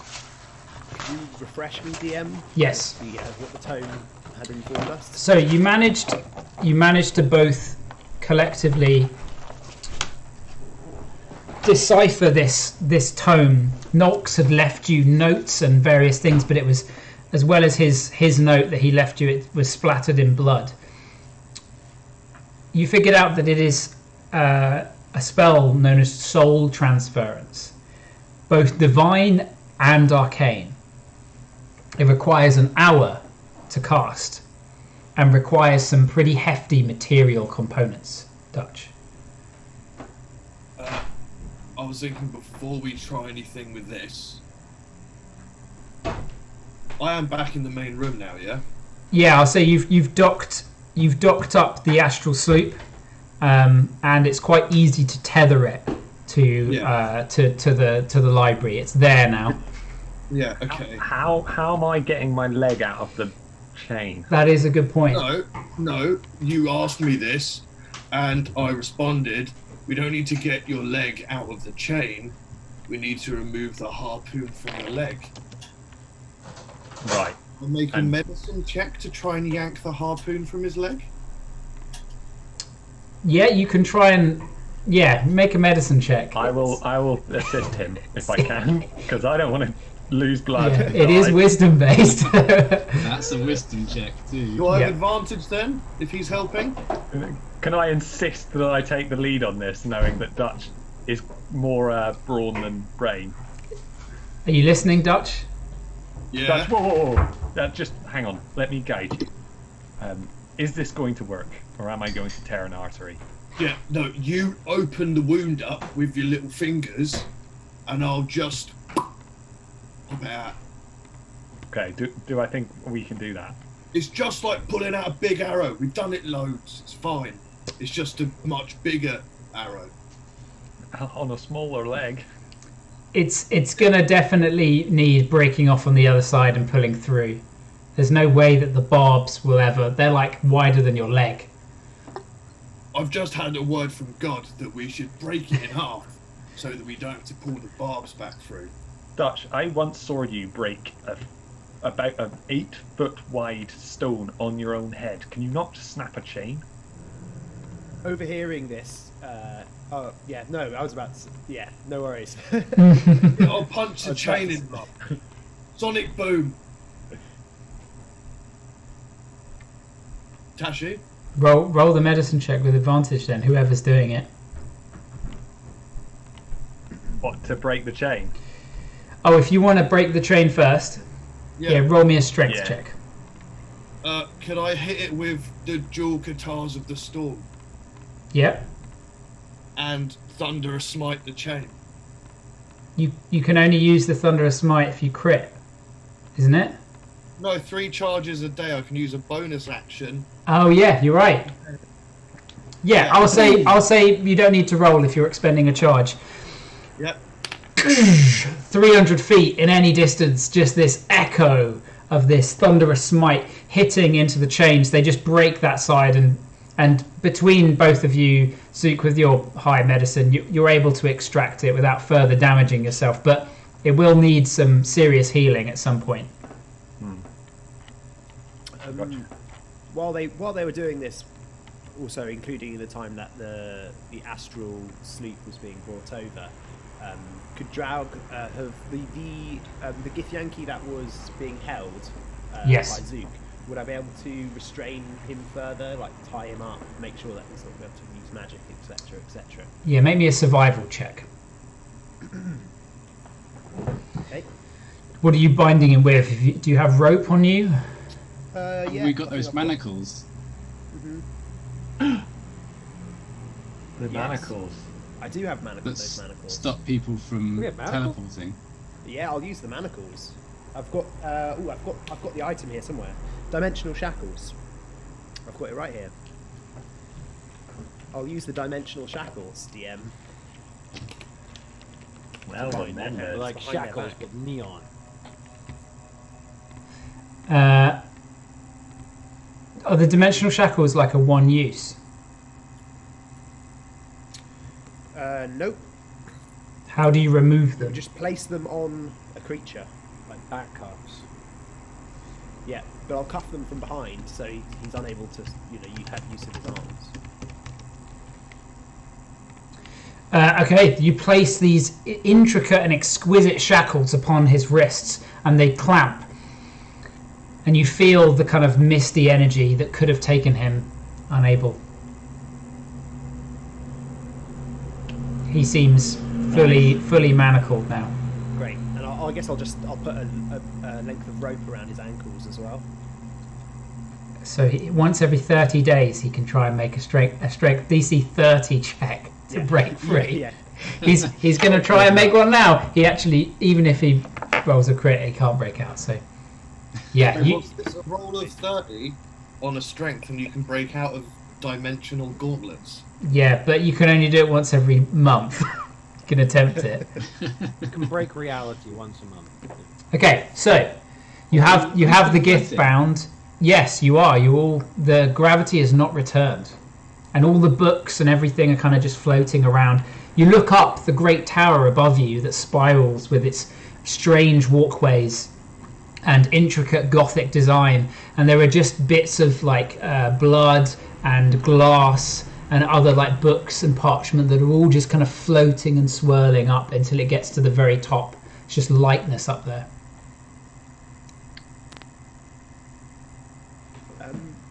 Does Dylan remember what sort of the requirements of the individual cast in the spell?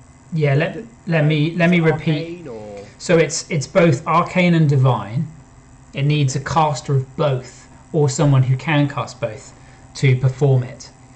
It takes an hour, and it requires the soul of the deceased, the willing soul. It requires another soul which the spell consumes, which is a willing soul. It requires a magical item they treasured, which the spell also consumes. It requires a host body of a matching type, so humanoid, if, for example, that is deceased for no more than 10 days, and it requires 10 pints of blood. So the soul that is used the soul that is used, it also has to be willing. Yeah. Does it have to be the soul that's in the new host body, or can it have a different soul as fuel? It does not state. Well, there was another soul here. I believe Nolx's soul was the willing soul that we intended to use. Oh. And of course we have Richter's soul, the glowing orb that is over by Rufus. Of course. Yeah. Rufus, now over back to where the soul was on the floor, gently kneels down and scoops up the soul in both hands. And then walks back over to the middle of the room to where everyone else is. Are we able to collect some of the blood of the slain Githyanki? I just happen to know off the top of my head that the average adult has around 10 pints of blood. Yeah. That is correct. I searched it. That is why you need 10 pints of blood. I have alchemist supplies, which I believe has some empty vials with it. So, however many I have left, I'll give to someone who would like to collect the blood. Do we think that it needs to be like loose blood, or can it be contained within a corpse? It doesn't say. Look, just hold a body upside down and then cut the throat, and then that'll be enough blood. Or more bodies. Just do all As the much as I stuff. admire your enthusiasm, Dutch, there might be a little bit more finesse to this. It just says fucking blood. Splash it about. I think we could try that. The question is, which of us can cast godly spells? I believe your connection with nature, Zook, fulfills the divine requirement. Well, not in the traditional sense, but I can give it a go. Meta question. I think I've got, as a paladin, I think I've got divinity, but I'm not 100% how that Yeah. works. Yours is also divine. Yeah, druids is based in the divine. Okay. While this was talking, could I start preparing commune, Tashi? You can. Your once a week commune. Yeah. How are you preparing this? You were given by Sean, the old one-eye, you were given a pouch with various trinkets required for your commune. I'd like to, because it says I need either holy or unholy water as well. And I'd quite like to use the blood Okay. and some other trinkets and try and speak to You Lucic, preferably.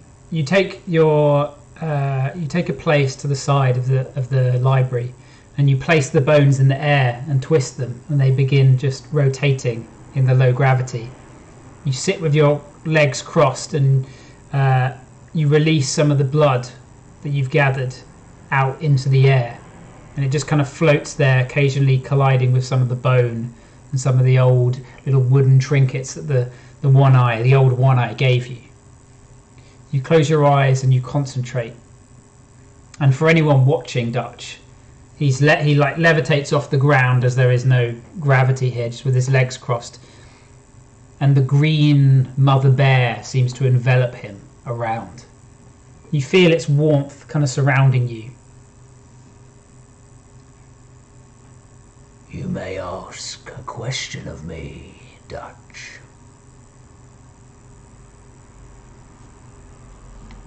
Luthic, cave mother of all the orcs.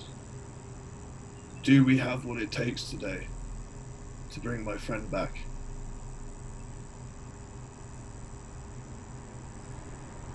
You have what is required. And I believe you have what it takes. But it is always an uncertain process. Good luck in your endeavors, One Eye. The bear begins to fade from you. While, do you own one question that Dutch gets? Yeah, it's a limited version. It's once a week, and it's only a while question. Dutch is doing that, am I able to take a short rest? If you're taking an hour, Is it I have an something hour a I- short rest, or is it short? I thought it was a bit shorter. it's an hour for a short rest. Just I'll before turn- you do that, Sorry. I really don't want to interrupt you, but just if you might be expending an hour to do something, just before you do that, just wanted to ask: did I hear someone say we needed holy water? Did someone say that? That was just for his commune, which he. Oh, never yeah. mind. Sorry to interrupt you. Go ahead. No worries. I'll turn to my friends and I'll say, if we're able to take an hour or so, I might be able to regain some of my abilities that I may be able to draw the blood out of one of these corpses. It's not a sure thing, but some of my training, the Church of the High Hunt, it lends itself in this way, the sort of blood magic, if you will. Anything that can help. I think we'll only have one shot at this. We don't want to waste it. Yeah. At this point, you see Silas float over towards you all, and she begins talking to you, and you just can't understand her at all. I think the magic of this place has left it with the damage that it's sustained. So we're unable to understand our friend here. She looks like worried and confused around at everything floating. Time. We... Little time. Not safe. No longer safe. Oh, perhaps she's right. Maybe we should do this as fast as we can. Mm. How Perhaps long the fabric of this realm is disintegrating faster than we realize. Perhaps I might be able to draw upon my abilities to manipulate the blood of one of these slain Gith. It's not a sure thing, but I could certainly give it a go. Yeah, Luthix said we have everything we need. So, let's go. Siegfried and Dylan, over to you. What do you need us to do? DM, am I able to get one of these bodies and try and connect with my blood hunter abilities to be able to? I know it wouldn't obviously work normally with a creature that is is alive and breathing because the blood is being pumped through their body. But as the blood is no longer being driven through their body, I'm able to like make an incision on an artery and draw the blood out. I will say make its intelligence is your blood hunter spellcasting trait. So yeah, make guidance or anything. Make a straight intelligence check for me. Guidance. Thank you, Mike. Make an intelligence check. Yep. Your brother holds a hand on your shoulder, and you feel the bare claws glow. That's a 23. 23. No, sorry, 21. Sorry, apologies. Still great.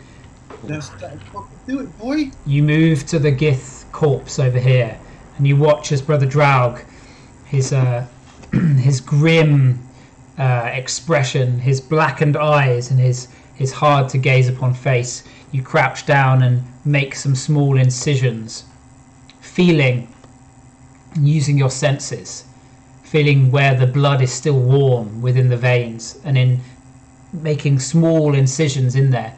How are you? You begin to kind of pull the blood out, not using any particular vessel to capture it in, but instead using the blood magic within you.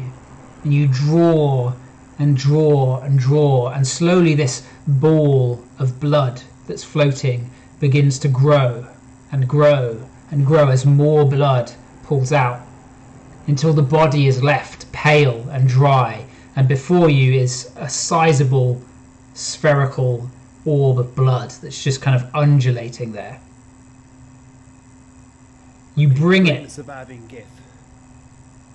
You bring the surviving Gith over.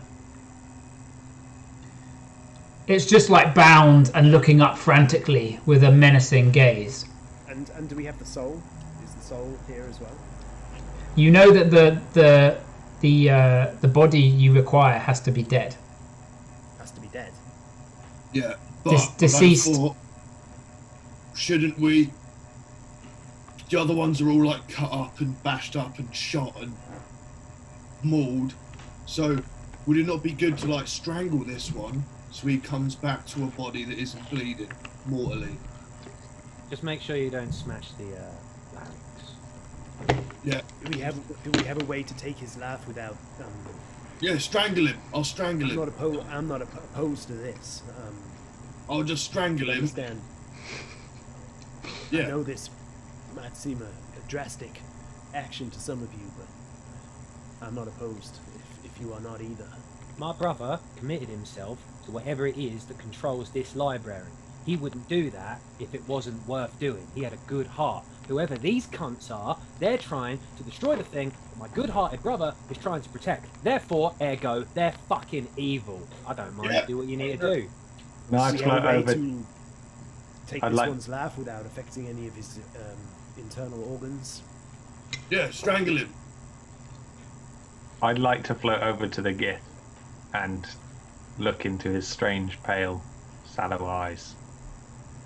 And I just want to see what lies behind them. What do I see in its face? Roll me an insight check.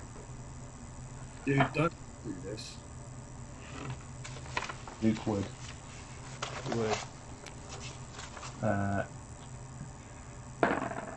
That is a 19.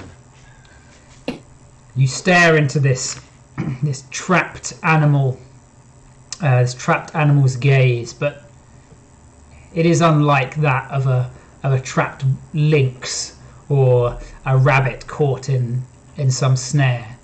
This creature is dangerous, and this creature is evil, and you sense it. Oh, good.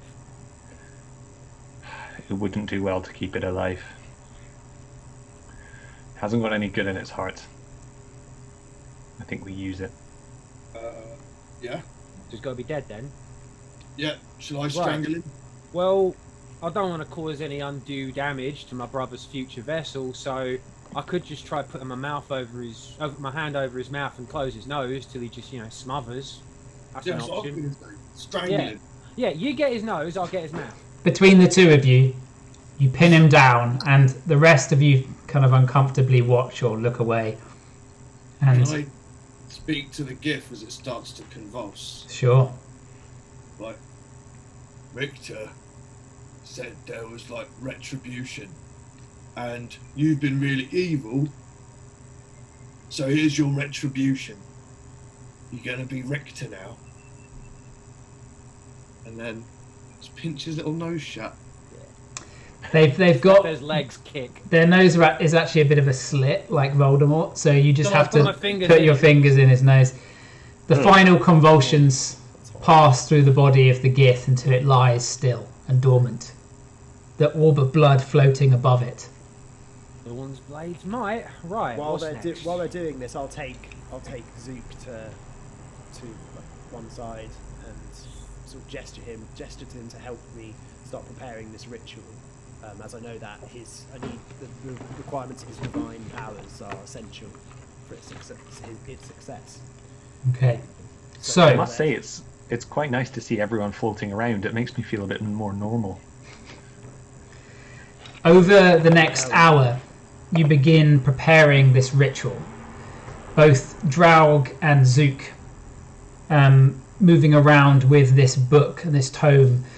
You begin placing the blood in various sigils through the air, using your blood magic, moving this kind of like trail of blood that floats maybe a foot off the ground just above the body.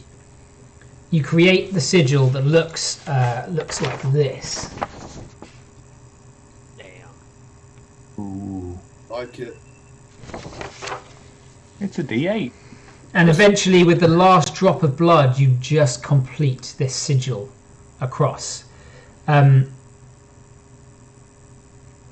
the ritual begins to take place. Right before it starts. Mhm. Go on, Mike, you go ahead. There's no guidance to be had. Carry on. Okay, alright. I was going to ask, Zook and Dylan, are you two going to be potentially the main casters of this experience? They are, I think, but I it's up to suppose. you, Sigrid. Oh, sorry, you're saying. Alan. How old are both of you? I'm 212. Okay, not you. How old is Dylan? Does Dylan remember his age? Oh, As that's a Brother good point. Draug? Would I be able to tell from looking? Roll me a charisma saving throw with advantage. I'll say at this point, he also, whilst he sort of tries to make that connection to his previous self, he'll sort of look at Dutch and sort of gesture towards him. Ooh, not a bad roll. That will be a 14. It's -3, so. Yeah, you don't remember necessarily, but you've been told, and you remember what you've been told.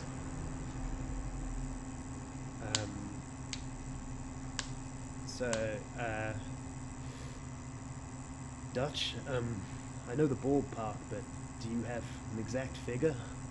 Apologies, I cannot. I know Yeah. somewhere in the realms of 40, perhaps, which is fairly young for one with elvish blood. It's 47. older. It's older than your brother had said before, because there was the whole lie involving in how you both assumed you were born around the same time, but in fact, Right. Dylan was still a young elf when he found Dutch. Okay. So he's slightly older than he a little is. older, but as he said, would that still constitute a young adult for an elf? Yeah, young adult. Yeah. Okay. Hopefully this is okay. If it's not, just say. But Siegfried raises a hand and touches Dylan on the shoulder. She looks into his inky black eyes, but understands he's got a lot of ability. This one, he was hitting difficult targets without being able to see anything. There's a lot of potential in this one, and they've taken a lot of responsibility on him, trying to help my brother. She tells him that she's proud of him, that she hopes that he can do everything he can, to just try as hard as possible. And I believe that he should, hopefully, receive the coming of age ceremony bonus that for 24 hours lets them make a D4 addition to any ability check. Oh. It's a once in a lifetime skill. He can never receive this from me again. Love it. Yeah, that's You're amazing. a man grown now, Dylan. Where is that from? What This is your time. Dylan that- will Their feet. That is it's place, it's an evocation called ceremony. that Oh I've got. yeah. Dylan will place a hand on Siegfried's shoulder, and I will say, "Thank you, Siegfried. I can see now why Richter held, hopefully holds, so much respect for you, and I hope to do him proud, and you." Thank you, Bill. Thank you. So the way that this is going to work is it's going to be a resurrection skill challenge. For the two who are performing the ritual, yours will need to be based on the ritual itself. You can decide kind of how you're helping in building the ritual magically. And both of your roles yours will need to be a wisdom-based one, Zook, and yours will need to be an intelligence-based one, Dylan. For everyone else, it's up to you how you're aiding with this ritual. It could be using charisma to call out to Richter, to his soul, encouraging him. It could be, I don't know, using survival to build certain things for the ritual. It's down to you. And for every success, the overall DC, which I roll, is lowered. The DC is a 10, and for every success, it gets less, so it can become fairly low. But it is a straight roll. There's no add bonuses to it when I roll it. Every time you die and you're brought back, it's a +2 on top of that.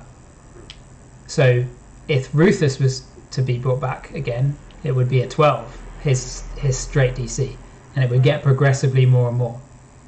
So you can only really die 5 times before it starts getting like up to the 20s.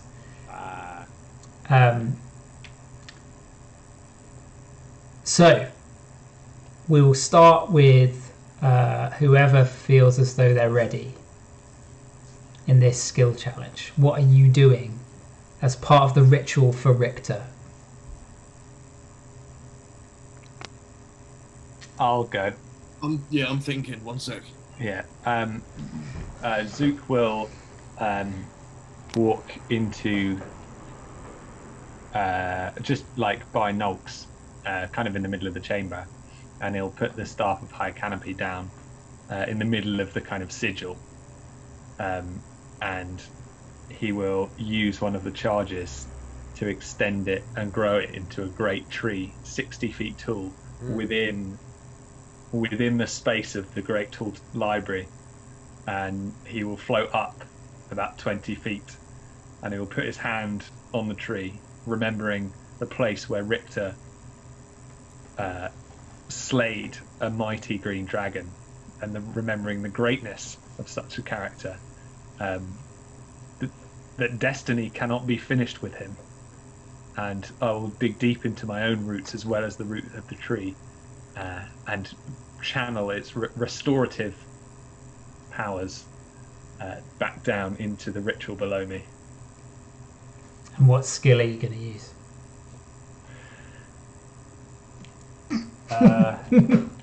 Nature. Yep. I'm going to use nature. Nature is an intelligence-based roll. I need you to do a wisdom-based roll. Oh, I see. Survival, because it's about him surviving. Yes. Yeah. Okay.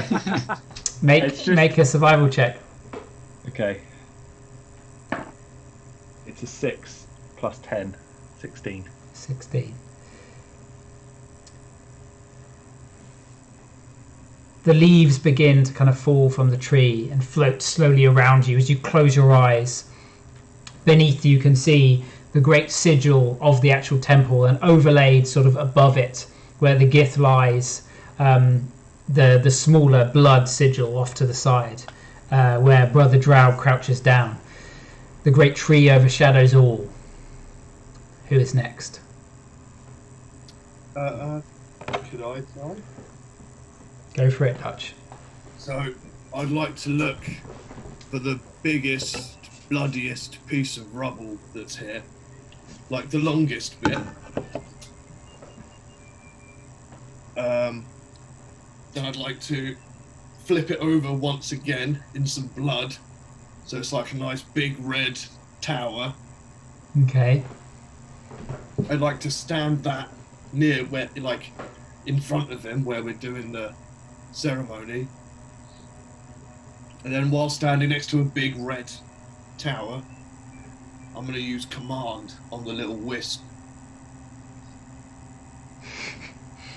You're going to cast the spell command. What's this about a red tower? Because you are literally standing next to the bloodstone. Is the bloodstone here? It's really there. Right beneath you.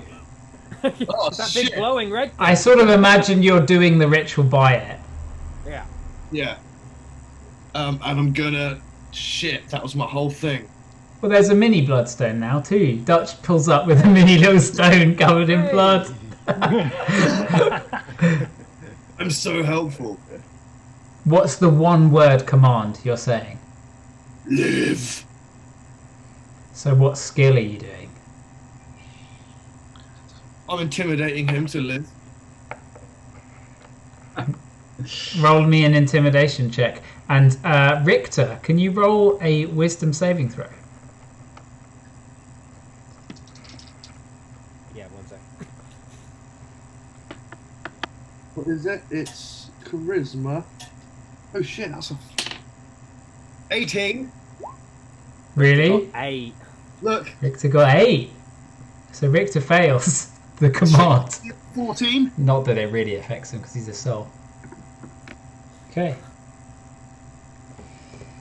Dutch shouts, "Live!" down at this corpse.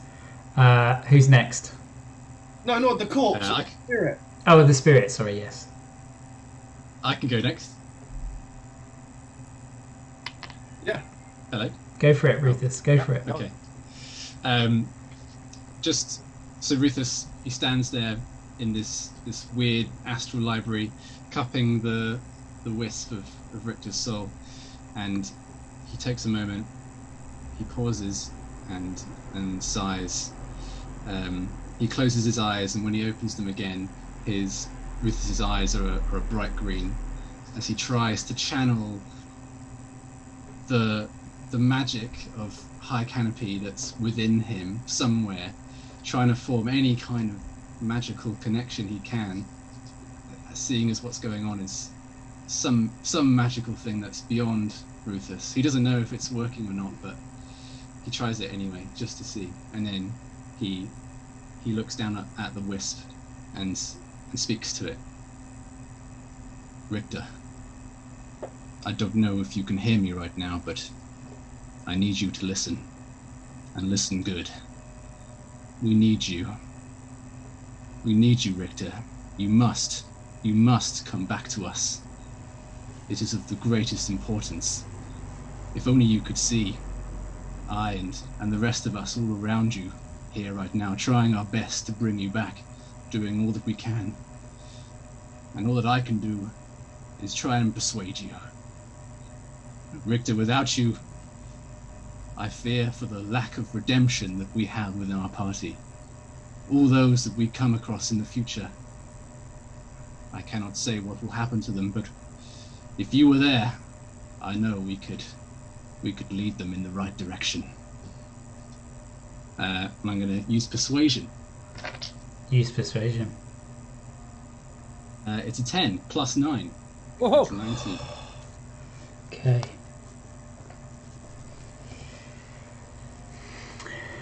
I'm ready to go. If next, is Dylan, go for it. Dylan,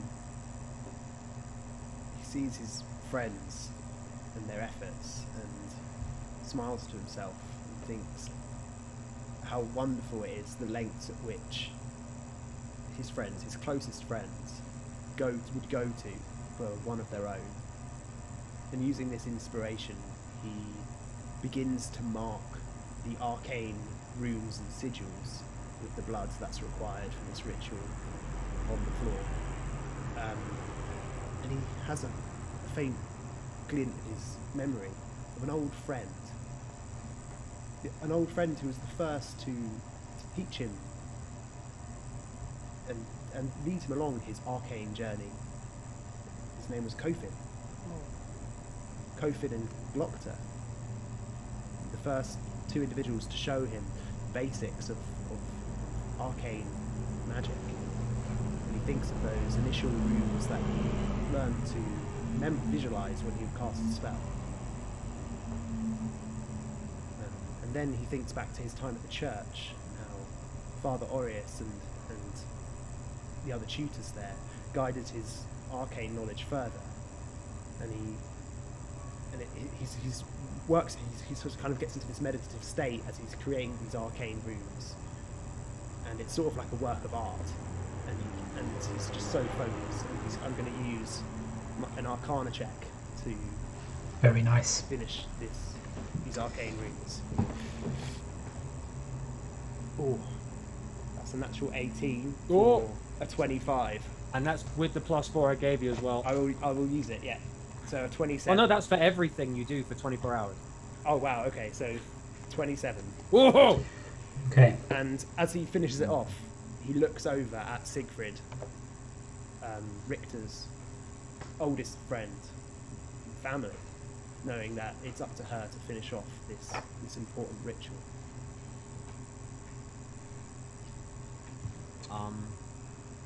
Are we allowed to? Does everyone have to use? Can we use the same ability that someone else has used, or does it have to be completely unique? It has to be in this case unique. Fuck. Okay. Really quickly. Okay. Silas steps up. Silas moves over to the ritual space and begins to kneel down, chanting in some her strange dialect, casting a hand sort of back and forth over Richter, small geometric patterns just floating off and kind of connecting with the corpse. You can see certain elements of the body, the geometric patterns flow into it and begin to kind of knit and close up some of the wounds on the corpse. And she is going to use a medicine check as her part of hers, which won't reveal what I got. Okay. Yeah. Siegfried is somewhat overcome with unexpected and unnatural emotion. She sees, well, supposedly Rufus is holding supposedly something in his hands which is supposed to be her brother. A brother who had always caused such disappointment but had always been such a kind soul. She remembers the one time she had ever been afraid, and Richter had seen her and given her a fucking nickname. She still hasn't repaid him for that. She still hasn't come up with a nickname for him. And she sees all of these friends of his, strong, powerful figures, stronger than she ever would have believed Richter could step with. All of them putting everything of themselves into trying to bring back her brother, and she closes her eyes, a rare tear running down a scarred cheek. And she just wills with every possible thing she can. As a paladin, she's never really held faith in anything but vengeance, but God, she wills these beautiful men to do everything they can for her brother. And in doing so, I believe casts Bless enchantment at 3rd level, targeting Zook, Dylan, and Rufus as well. Very I think nice. it's 5 people at 3rd level, isn't it? Oh yeah, it goes up 2 more. It's 3, and then We bless everyone. We Yeah. bless. what skill are you gonna use? Skill. Mm-hmm. And I can't reuse one Uh, because I don't have a lot to choose from. I'll say in this case you can use a persuasion, seeing as that's what it kind of is. Finally, Siegfried's patience breaks and she just screams at Rufus's open hands. For fuck's sake, Richter, you've got to come back! You are a brother paladin of Dawn's Blade and I do not give you permission to die! Get in that gift! And she casts intimidation. Okay, roll me an intimidation check. Nice. Classically Richter being intimidated. 22! Oh! Oh, nice. Okay. So everyone else dies, and it's a thing. Richter dies, and everyone just shouts at him. Okay. Here we go.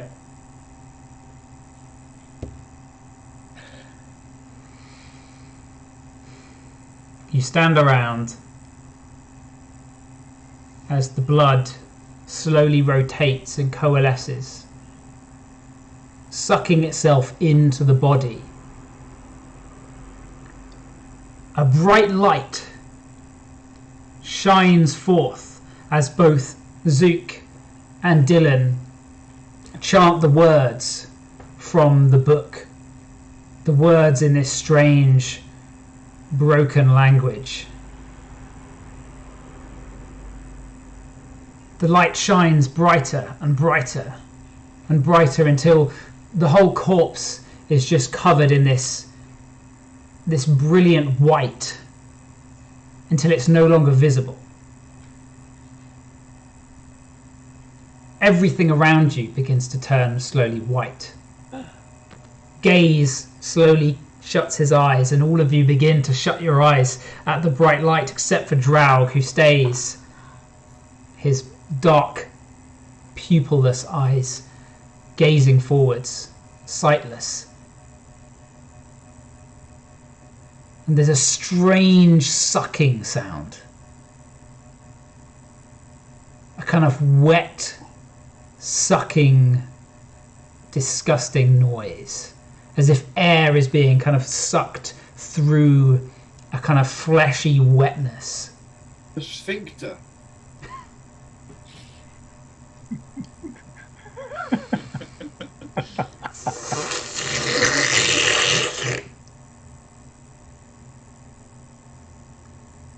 And the brightness fades, but your eyes are still adjusting. Slowly they come to, and you see lying on the ground the same Gith, but the chest is slowly rising and falling. There is no longer a light of a soul of Nulx above the corpse, and there is no longer a light of the Richter's soul still there. All is now dark and dim, but the corpse is breathing.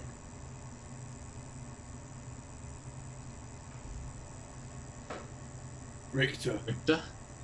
Richter. Richter! He doesn't wake. Richter, There was Please. something in the if you're in here, information of you've the got to ritual. wake up. I kick him! Does Dylan remember what there was information regarding the recovery of an individual who's lived through soul transference? What? You think back, but there's one piece that you realise you are missing. And just like that, you see it. It flutters over across the ground towards the corpse. The old, shredded, tattered cloak of Richter's, a magical item in which the resurrectee was fond of in life.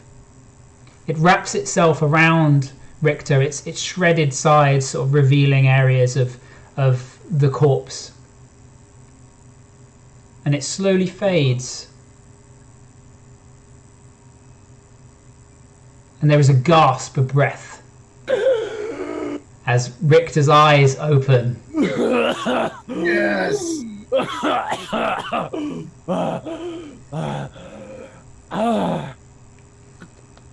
Connor? Is that you?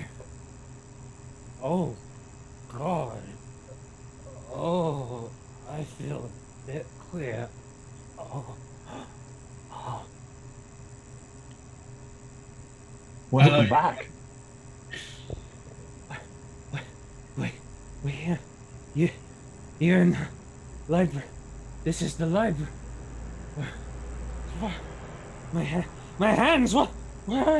Slow down, Richter. What's happening? You've been through a lot. You look up, Richter, and you see you're lying on your back, and above you, you can just see the kind of spiraling tower.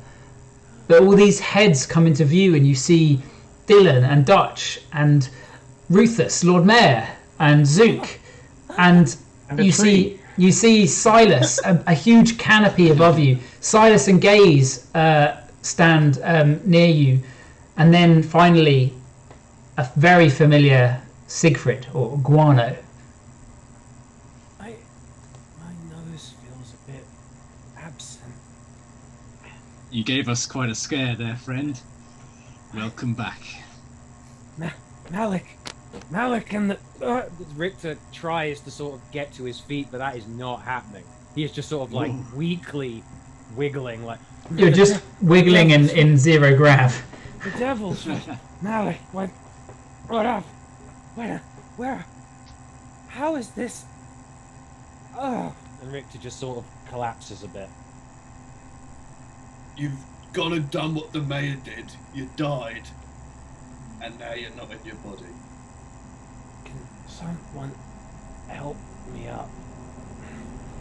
Scoop up the little baby. Oh, ooh, wait. Oh, wait a minute. Real quick question. How tall is the average gift? Let's look it up. Yeah, shit. Gift stats. Yeah. So obviously you need to change Richter's stats to match that of the gift now. So you no longer have a +1 in everything. Okay. Instead, your intelligence is increased by 1, and your strength is increased by 2. Okay. Okay.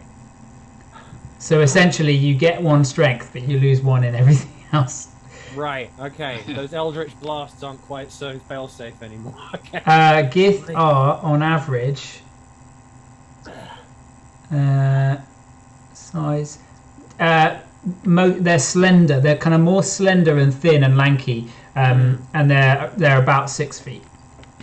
Richter feels himself being lifted by Dutch, and for the sake of editorialism, I'm going to decide that Dutch actually picks me up. Fireman. Like arms under my legs and my shoulders. I see my huge legs, like long tapering legs with what appears to be some kind of mottled skin underneath them. I run my hands across my head through my hair, and on the way notice there's no nose there. Sort of probe some cautious fingers into what appears to be a hole in the center of my face before quickly pulling them out again. This is gonna take a little getting used to, Dutch. Seeing him touching his face, I'm just going to try and steady his hand away and be like, I'm sorry, but you're really ugly now. Okay.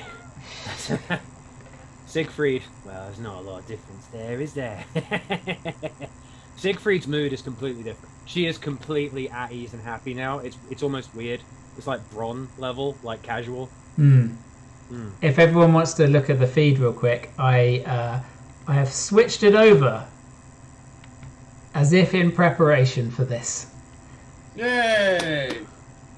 Wait, what? Feed the Twitch? Nice advantage. Who's that? We now have a Richter Weiss, the Githyanki.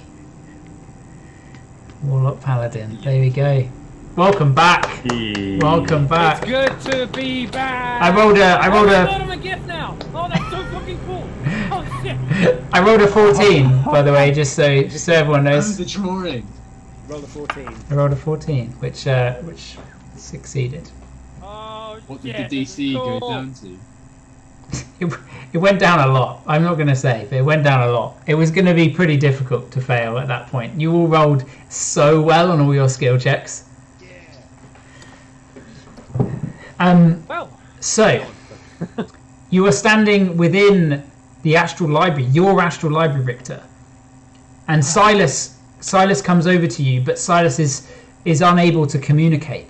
She's just saying, Richter, and she gives you a great big hug, and you can see there's like tears streaming down her face, and she points. Richter returns the hug. She points towards Nolks, lying in the center of the room. Richter's eyes land on Nolks, and his heart just drops. He had heard things from people about the nature of beholders, about their supposed arrogance and cruelty, but Richter was nothing if not a redemptive person. Well, he is. He always believed that Nolks had a certain decency to him, or that he was at least committed to something great. It hurts to see that this has happened to Nolks, and saying that, it does give Richter an almost inspiring wave in his chest to think that even a beholder was willing to sacrifice himself for something greater. There are true wonders in this world. He looks to Silas, and they share a forlorn gaze. They both miss, bizarrely, this extremely ugly, dead, terrible creature. Gith, they come, they know now. We defend. And just sort of put a fist up. Her eyes sort of go wide, and she's like, impossible. Impossible. Rebuild the library, or is it a lost cause now? Roll me an Arcana check, Richter. Arcana. Ooh, swapping sheets, baby! Oh! I am, yeah. Okay. Get to Damn, RP2 characters. I never tagged that. Okay, alright. What did my intelligence go up to? It went up by... No, it stayed the same. Okay, so... Because you get a +1, but as a human you got +1 anyway. Alright then, so I think we're just rolling this at +1 then. Okay, one sec. Here we go. Doing it in roll 20. Come on, baby! 13. 13. You look around the Astral Library, and you're floating. This is not how you remember it in any way. Wait. No, there were laws to this place. It might exist within the ethereal, but this place was anchored. It was a constant location. It was unchanging. In fact, I would return here and it would restore itself. No. No, this is not right. No. The Seeker is still here. And she can repair this place. I know it. Victor, do you know what the Seeker looks like? Well, when it appeared to me, I would...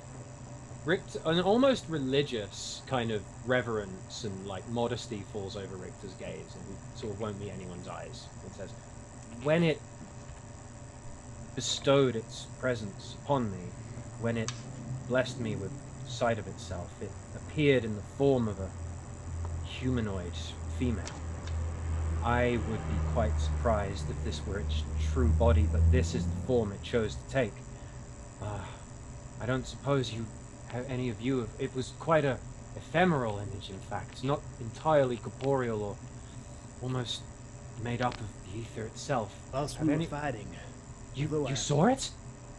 well, That's an interesting thing, Richter, to one such as myself. But I sensed something. A power, a presence that was not one of us here, or nor was it one of these Gith creatures that you speak. After the Gith broke into the chamber, into the library, a form did appear out of the mists, a female form. They tried to disintegrate the Gith that were attacking, as if it were protecting this place. She's here. She's here. She's okay. It's alive. It's alive. We did it. We defended it. I have to tell her. I have to tell her it's okay. I have to tell her. I have to tell her. And Richter, You have a... Go on. What? Someone say something. Yeah, he's just... Who? Who's her? She... The Seeker. The being, the force, the presence that governs this place. The holiest of holies that rules this wondrous library that I will defend until the day I die. The force which I will commit myself to. She is still here. The Seeker is still here, and I will still seek that which she bestows upon me. Silas reaches out and holds your hand and looks into your eyes. There is a serious gaze to her face.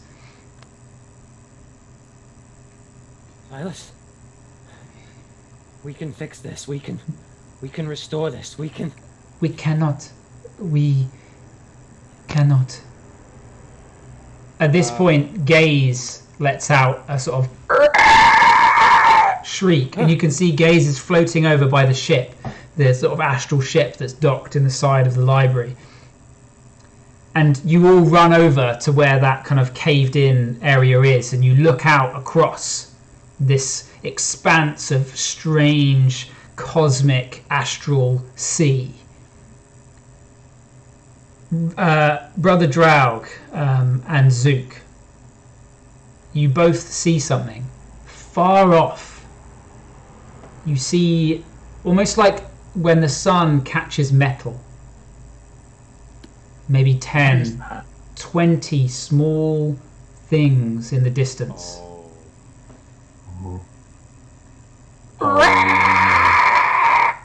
Says Gaze. I think we're in trouble. I think we need to leave. Must leave. Leave? But we can't. She's here. Silas grabs you and begins dragging, like sort of flying upwards, dragging you up with her. Upwards? Upwards. Okay, travel upwards. I go with her. Gaze and Silas and Richter begin coasting through the canopy of the great tree up. I'll follow. I'll shrink the tree down into a staff and then follow. She stops, like, at the top of the tree and looks down. Oh, stone. Stone. The bloodstone. Okay, Richter... Oh, God, of course. Richter... Okay, Richter returns down to the ground and, with some trepidation, he approaches the bloodstone and places his hand upon it, willing it to form once again into the halberd of the Rook. You place your hand on the stone and you feel this as the heartbeat of the bloodstone thumps through you and thumps out between everyone else. And you hear a voice in the back of your head, and you see an image of you climbing out of the sea of blood up onto that rock. The hand clasps yours as the Rook pulls you out onto the rock, and you meet face to face. Back from the dead once more. And your eyes open as the bloodstone explodes back into all these tiny crystals of metal and forms into Rook's Heartstone halberd in your hand. Oh, so good in me! And you fly upwards through the tower, coasting north. With this halberd I shall pierce the heavens! And just fly upwards. What is everyone else doing? I want to get as we go up, maybe I'll reach a window and try and get a closer look and see if the figures or whatever it was in the distance is getting closer. Make me a perception check, please, Zook. Yep. Yeah, we got 33 people watching right now. It's a 5, which turns into a 20. Good day, everyone. Everyone in the chat. In the chat. What did you have for dinner? Well, yeah, dinner's in the chat. Dinner's in the chat. I play a barbarian, so there's nothing for me to do outside of combat. Zook, what did you get? I got a 5 and it turned into a 20. Oh my god. So, you stare out through one of the shattered windows that's kind of halfway. You stare out and you see what looks to be a fleet approaching. God. So these aren't Gith, they are Gith ships. They are Gith ships. They are far, far in the distance of the cosmic haze. And I recognise roughly how fast they're moving. I would say you're going to need to roll me an investigation check. Ooh. To gauge. Oh, that's a 16 plus 2. Feeling of a 18. non-linear plane. An It's gonna be 18. tricky to gauge. All you're going on is when you last saw it and when you saw it now, and the difference in size. And it hasn't changed a huge amount, but it has got bigger. You would estimate you probably have about an hour. Gotcha. Okay. I relay that to the others. Just shout it around the chamber. Okay.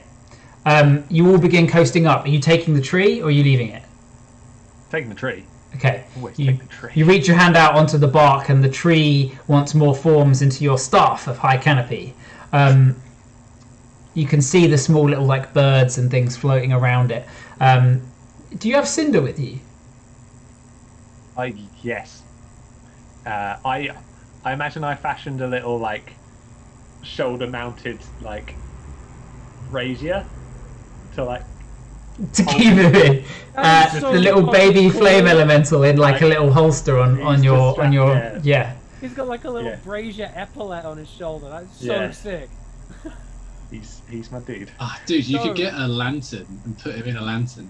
Yeah, and just have him on your Oh belt. man, that's sick. Just like flame boy in one hand. Rufus, you're rolling a dice. What are you wanting to do a check of some kind? Or are you just prepping that action? I'm doing a style check because I look at everyone shooting off into the sky and I push off from the ground, one fist in the air, looking straight forwards, and shout, "Away!" On crest, away! So you begin coasting slowly up and up to the top of the astral library.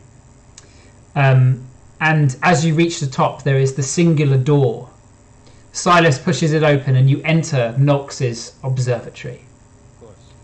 And that is where we'll leave it for this evening. Oh, it's good to be back! It is good to be back, and Richter is back from the dead. And we now have 100% non-human crew! Yeah, no humans. Fuck the humans! Oh, we just got quirky. That's right. Yeah, you guys gotta. Is singing. Yeah. Oh, Oh, it's good to have you back, you banana it's looking. so good to be back. I've been mourning Yeah. this death for months. Oh, You died like the session before last, and then we couldn't play for ages, and then we're back. This has worked so much better than I thought it would. It's been really good. It's wonderful. This Yeah. is sick. Yeah, I love this. What's it? 26 people still watching? Yeah. Hello everyone. Hello, Hello. everybody. Silent people. Welcome, one and all. No Fred, thanks for putting up with us. Yeah. Put on and put up with us coming straight back into D&D after not playing for like a year. Yeah, we get Has less it been a rusty. year? When was our last? No, it hasn't been a year since we played. It's like the autumn. We had a No, we brief- played- when they we- broke we lockdown, played we had in- a brief. We played in November.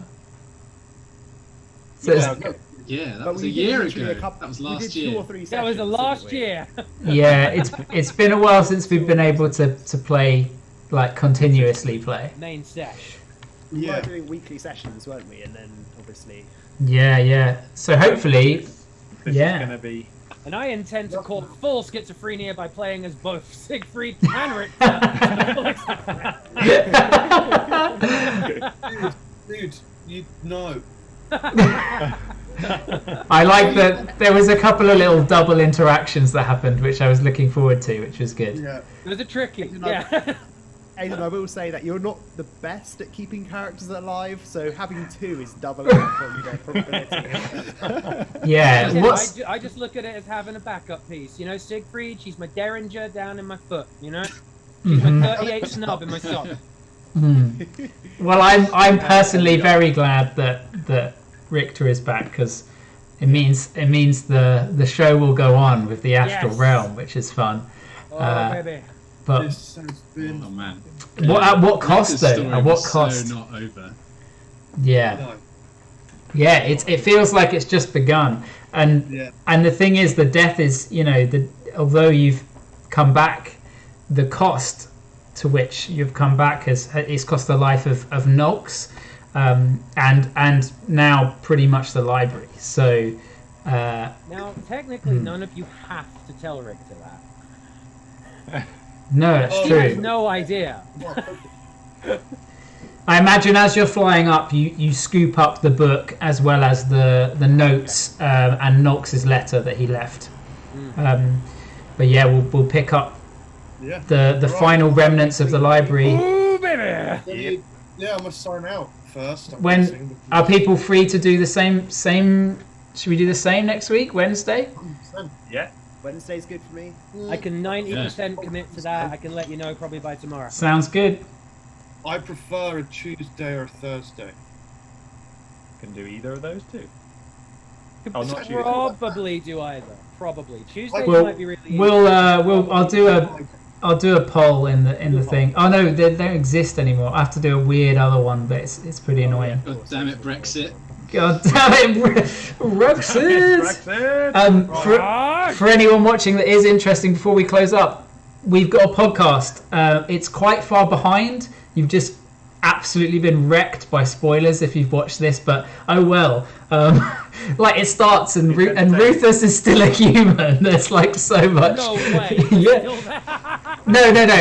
He's currently a gnome in the most recent podcast releases, but Just killed the. Okay. Wow. but if they were to go back and start from the beginning, then he's not. He's a human Can we still. put a link in the And chat you for the should, podcast? because what a story it was. Maybe Yeah, all can- the fun of Cinderhelm. Someone link it in the chat. I mean, it's the Journeyman Questers. Look it up on Spotify. Yeah, just one thing to say. Yeah, it's all on Spotify. Go isn't back it? and listen, because what's his name? Richter's before character, Kofin, raises up zombie skeletons, and then we attach explosives to them and send them in as weapons of war. That's not in the pod. We don't have those episodes. It doesn't go that far back. It's you That's crystal so long ago. Also, anyone who wants to jump back and listen to our previous episodes will have the joy and privilege of being able to experience the wonderful friend of ours, Rollo, who sadly Ah. due to fantastic adulthood has been seconded to adult life. the babiness, However, our babies. hearts are forever with him. Absolutely. Oh Big man, up, Rolo. big up. I hope he managed to watch some. But hopefully now we can get the old Varian son of Vadron back. And we can have another human back in the party. Yeah, that's right. Yeah, well, now we need one. This is back on the floor at work. Bahamut's wings! And Dungeon Master, we tend to do our schedule on Instagram, don't we? I believe. We do, yeah, we do. I'm not gone, but the because Mike's left, it's ruined all the Zoom behind the thing. But whatever. I see. Yeah. Well, peace out, stream. I'm gonna stop the stream now. Godspeed. Take it easy. Take it easy. Bye. Bye. Thanks for dropping in.